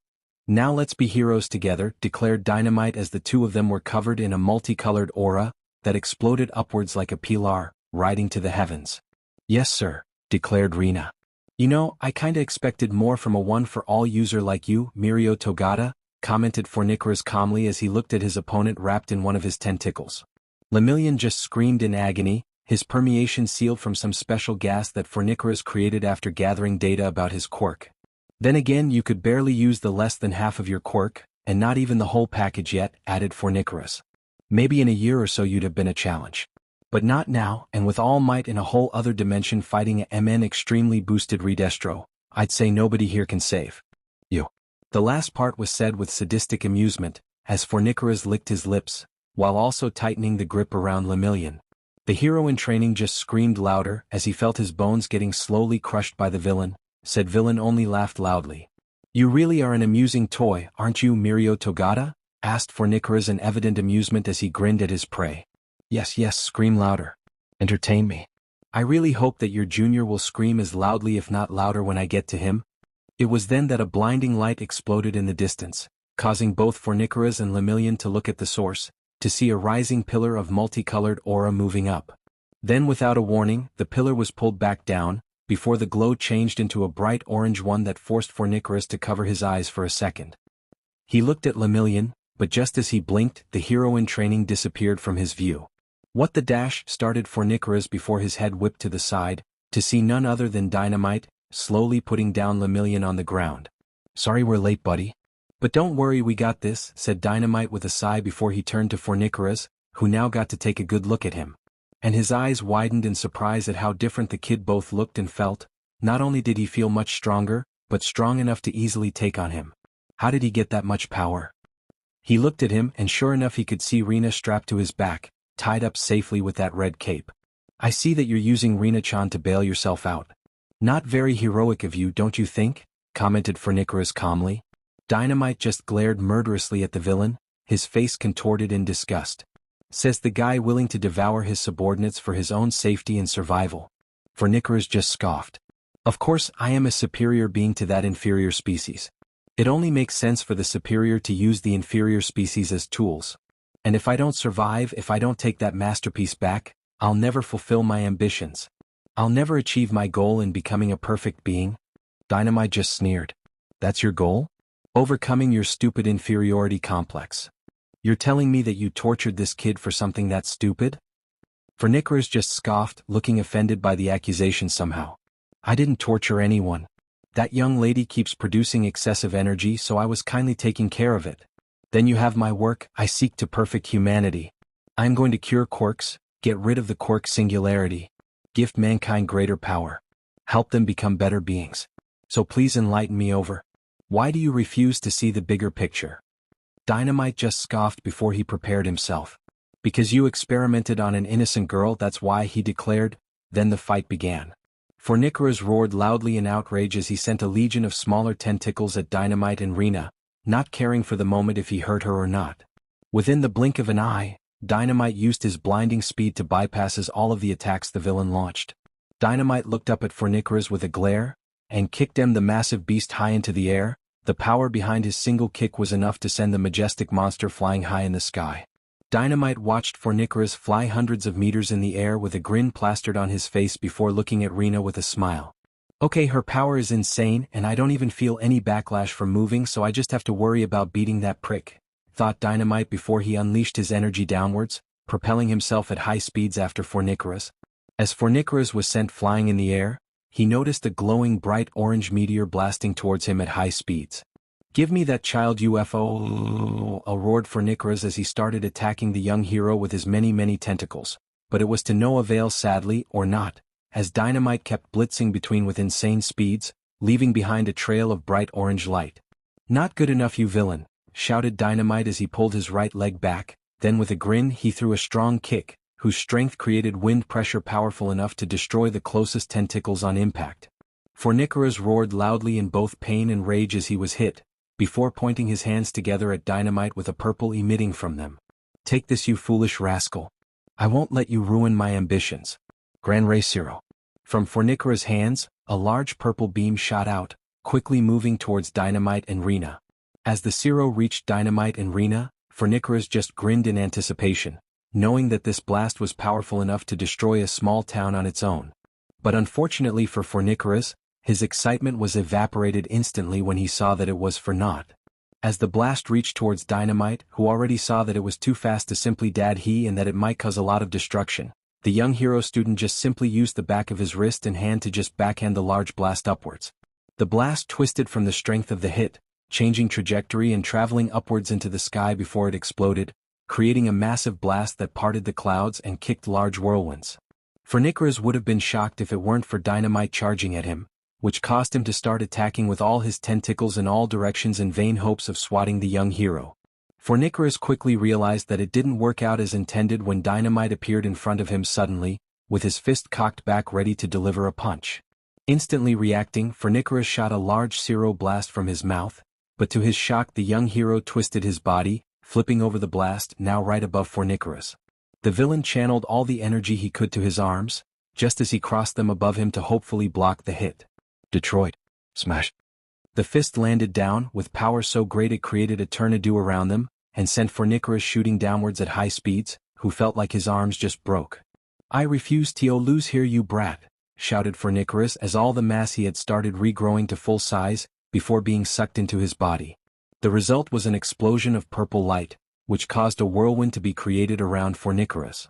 Dynamite, who was floating in the air looking down in anticipation, instantly moved to the right as a purple blast passed by him. He quickly sidestepped to the left to avoid being cut by something sharp, so he jumped back to create distance while throwing his fist forward, creating a whirlwind moving forward, that was somehow cut down. Dynamite looked to see that Fornicaris was back to his second form, while holding a cross between a trident, a Japanese spear and a Chinese halberd, with a crystalline appearance. Dynamite took a boxing stance, glaring daggers at his opponent. You speak about becoming a perfect being, but in your quest you became nothing but a freak, something far from human. Was it worth it? Fornicaris just glared back. Don't lecture me, brat. Not when you're nothing but a weak, powerless child depending on a little girl to even fight. At least I am still a human. But you can reflect on that disappointment of a life in prison, replied Dynamite, preparing for the attack. Prepare yourself to be cut down. No way in hell, even with that child, that you could stand up to the power of over 300 people that I devoured, shouted Fornicaris as he charged forward, swinging his weapon down. Dynamite just sidestepped the attack before stepping forward into Fornicaris' defense and driving a full-powered right hook into his gut, the hit slamming like a sledgehammer and sending his opponent flying back. Dynamite frowned slightly as he started dodging the blast Fornicaris was launching from his sphere, noting that he was getting faster and faster, and that his power was still skyrocketing. A look towards Reena as he was dodging confirmed it. The aura Reena was letting out was getting more powerful as she's going all out to help her hero. She doesn't have full control over her quirk and is going full throttle just like Lemillion did when he first got One for All, understood Dynamite as he was now determined to quickly finish the battle. Infuriated that no one understands that he's trying to change the world for the better, Fornicaris went right back at the young hero and while slashing around wildly at high speeds.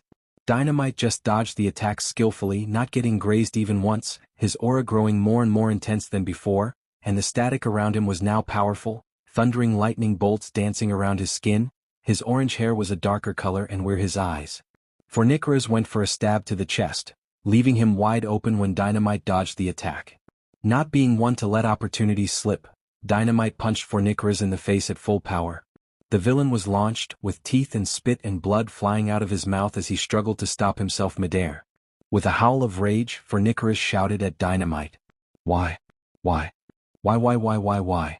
Why are you ruining my life work? Why are you getting in my way? Why are you fighting me? Why are you still protecting that child? After all you lost. Why do you care for her like this? Shouted Fornicaris in frustration. Dynamite just glared at him with even more rage than before. Simple, I believe that if I cannot save a little girl right in front of me, then I'll never become a hero who can save everyone. A hero who can make a better world. A hero who makes everyone around him feel safe, replied Dynamite before he disappeared. What the dashed Fornicaris looked up, just to see Dynamite few feet above him, with all his aura now channeled into his right fist. Before he could react, unfortunately, Dynamite blitzed downwards, slamming his fist into Fornicaris' face, and launching the two of them flying down. As the villain looked up, he only saw a monster glaring down at him with rage and disgust in his face, judging him for all his action, ambitions and desires, looking down on him with nothing but righteous fury. Then, the ground shattered and the ground shook like it was an actual earthquake as the villain slammed down on the ground. A huge cloud of dust was kicked up, but when it cleared up, it revealed Dynamite standing up, with Reena still tied up to his back with the hero in training's right arm broken, but his left fist raised high in the air as a victory gesture. Villain, defeated, uttered Dynamite quietly as he stood there, exhausted. On the ground right on his right was Fornicaris or Sailaporo Grands on the ground with his left cheek swollen and purple, with the markings of a fist on his cheek, his eyes rolled back and white. His face was frozen in an expression of shock and disbelief as he laid on the ground, unconscious. It was then that an even more powerful aura surrounded his body, set aura glowing a blinding orange light, its sheer power wreaking his body from the pressure it had. The area also had the effects of gravity in it increase multiple times as well. Dynamite gasped for air as excruciating pain exploded throughout his body, causing him to collapse on his knees while gritting his teeth in agony, trying not to scream. Reena, it's okay, you can stop, forced out Dynamite as he was on the ground, unable to handle the power flowing through him. I'm trying, sir. I'm trying. I can't stop. My power is out of control, cried out Reena as she started tearing up. She looked at her hero, the person who defeated her tormentor, but she was now tormenting him herself. Just breath. Reena, gritted Dynamite. You were calm before, do it again? Rumina tried, she breathed and breathed and breathed, the pressure in the air decimated, but Dynamite was still covered in power, like it was being sucked into him somehow. Reena looked around to see a giant blonde man appear, holding someone under his arm, but they couldn't see who it was. All Might meanwhile looked at the two with helplessness, not knowing what to do. Reena could feel tears pouring out of her eyes. She was useless, a weapon she only could hurt. No matter what, she always hurt others. Just like the hero she was holding. She looked at All Might, pleading for his help. But it was then that Reena and Dynamite perked up seeing Eraserhead run in. He glared at them, his eyes turning red and his hair now floating menacingly. And Reena felt the flow of power inside her somehow halt to a stop. She could still feel it and could unleash it again, but for now she had perfect control over it. Reena sighed in relief as her quirk stopped, and then Dynamite collapsed on the ground, utterly exhausted and spent up. It was a long day for the young hero student. "Young lady, are you okay?" asked All Might as he quickly went to the little girl, who looked at the two pro-heroes with worry on her face. "Is Mr. gonna be okay?" asked Reena in concern as she looked at the exhausted teen, and All Might just laughed boisterously in response. "Of course, young lady. He is just resting after a lull. Let's take you to safety and arrest that villain." All Might stopped when he saw that the villain's body was gone, with nothing but a red cloud in its place. Sighing, All Might picked up the little girl. "Let's get you to a nice place and take my student to the hospital. I know a nice grandma that'll give you a lot of candy and a girl your age that would love to be your first friend." The girl nodded shyly, and Eraserhead picked up Dynamite, who thankfully didn't have any lethal injuries on his person, just severe exhaustion and some cuts and scrapes and bruises. "What a long day," sighed Eraserhead while he had his student on his back, then looked at All Might, specifically the person under his arm. "A Redestro clone?" All Might nodded with a sigh. "Yeah, it teleported me into a different dimension to fight me and I just got out. He got a nasty power-up and time moves faster there." Eraserhead nodded sternly at that before his face softened, looking at Reena. "Are you okay, little girl?" Reena sniffed. I didn't get a scratch on me thanks to Mr. Dynamite." The two heroes smiled at each other hearing that, though Eraserhead hid his under his scarf. "But he got really hurt when protecting me." "Don't worry, my dear," declared All Might. "Young Bakugo will be overjoyed seeing that you're fine, that he won't care for his injuries. Plus, we got someone who could heal him quickly." Reena sighed quietly and nodded. The two leaders of the operation and their interns sighed in unison after being told that the fight was over, that the little girl was rescued thanks to Katsuki and Mirio, and that they managed to arrest most of the villains plus Redestro. They unfortunately felt very disappointed, which absolutely has nothing to do with that they were going to leak his transportation path to Karma so the villain could experience a fate worse than death, and frustrated the news that Sailaporo Grands got away. The news that Mirio was in terrible shape and was in need of urgent medical attention had both Night Eye and Spyglass suck in deep breaths, regretting the loss of communication with him and Katsuki, who also seems to have sustained some internal injuries due to Reena's quirk going out of control. But that was nothing to the news about the possibility of Katsuki pretty much losing his quirk permanently. They'll send David's shield and recovery girl to run tests on him immediately, and find out how true were Granz's claims, but of course after the two were treated seriously. "This went less than we hoped for," said Nedza solemnly while shaking his head. "No kidding," growled Spyglass while gripping one of the tables. "I can't believe Katsuki was left to confront all those villains alone. What the hell were the top 10 heroes doing outside? They should have been the ones to make it inside." Mindscape sighed before speaking calmly. "You watched how things played out. Katsuki was over the top in performance. He was going on a rate that the others couldn't keep up with. Then he was separated from Togata by a very powerful villain. It was unfortunately Katsuki's fault for charging in like that." Spyglass turned to Mindscape with a face of absolute outrage. "How dare you?" growled Spyglass. "He was trying his damn hardest to save that girl." Mindscape wasn't moved in the slightest by the hostility, nodding her head in approval. "True, and that's where the situation was out of control. Katsuki managed to slip out of the vase with Mirio, and we were on race with time. So he had to rush in, and the other heroes were unfortunately swarmed. It was a one huge mess, and Katsuki deserved mispraise for perseverance. But unfortunately it was still reckless even if necessary." Spyglass turned away, still mad but finally seeing reason, and she must admit that this was a one huge mess. "So what will happen now?" asked Mindscape while looking at her mentor. Nedza just sighed. "Unfortunately we are now stuck with nothing but clean up, as well as dealing with the aftermath, treating the wounded and so on. Just like last time." "Yes, But we unfortunately have a lot more work than last time thanks to Operation not going even nearly as smoothly as last time, said Sir Night-Eye coldly. He was furious for what happened to his apprentice. He cared a lot for Mirio, and All Might must be feeling quite terrible for what happened to his successor. Mirio had most of his bones at the very least cracked and some were horribly broken. Eri could in theory fix the damage, but that doesn't mean said damage was irrelevant. Mirio almost died, same with Katsuki, and there is some reports about a bunch of rioting kids to their headaches. Funny thing is, last time it went smoothly thanks to the information we got from Karma. We didn't have such leverage this time, Spyglass said dryly. #the UA War Council. The Brain, I wish to announce to everyone that the raid is finally concluded. Mrs. Bakugo won, with results acceptable but less than ideal. Mrs. Bakugo 2, didn't know you could sugarcoat things at Mrs. Bakugo 1 because that was way too sweetened.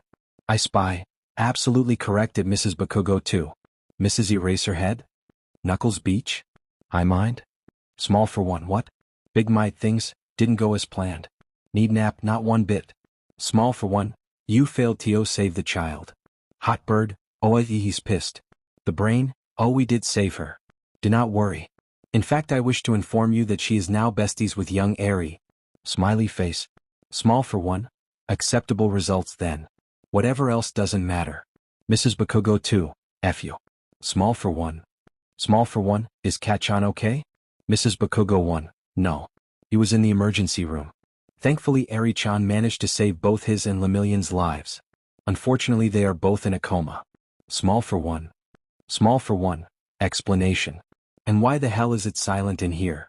Big Might, the others are still recovering after their fierce battle with the Hollows, Whites, resurrected supervillains and Shaiha Saikai villains. I'm the only one perfectly fine, but tired after fighting Redestro. Knuckles Beach, sorry backwards if you don't mind. Did you say Shaiha Saikai? Mrs. Eraserhead, did you say supervillains? I mind, what are the Whites?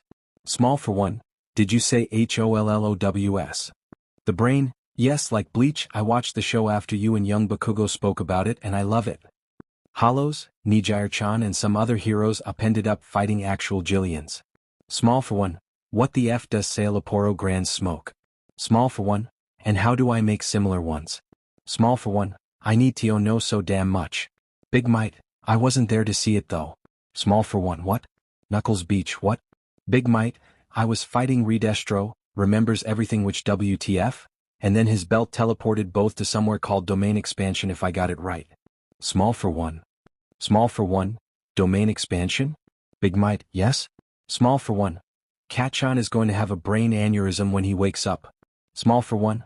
Holy shit, first we had Bleach and now Jujutsu Kaisen? The F's next. One Piece. Dragon Ball? Naruto. The Brain, I have a feeling those are all glorious shows? Small for 1 sent multiple links. Small for 1, you swatch and tell me. I mind, back to business? Small for 1, how's the 2 blondes? I spy, they're physically well but at high mind what do you think about Bakugo?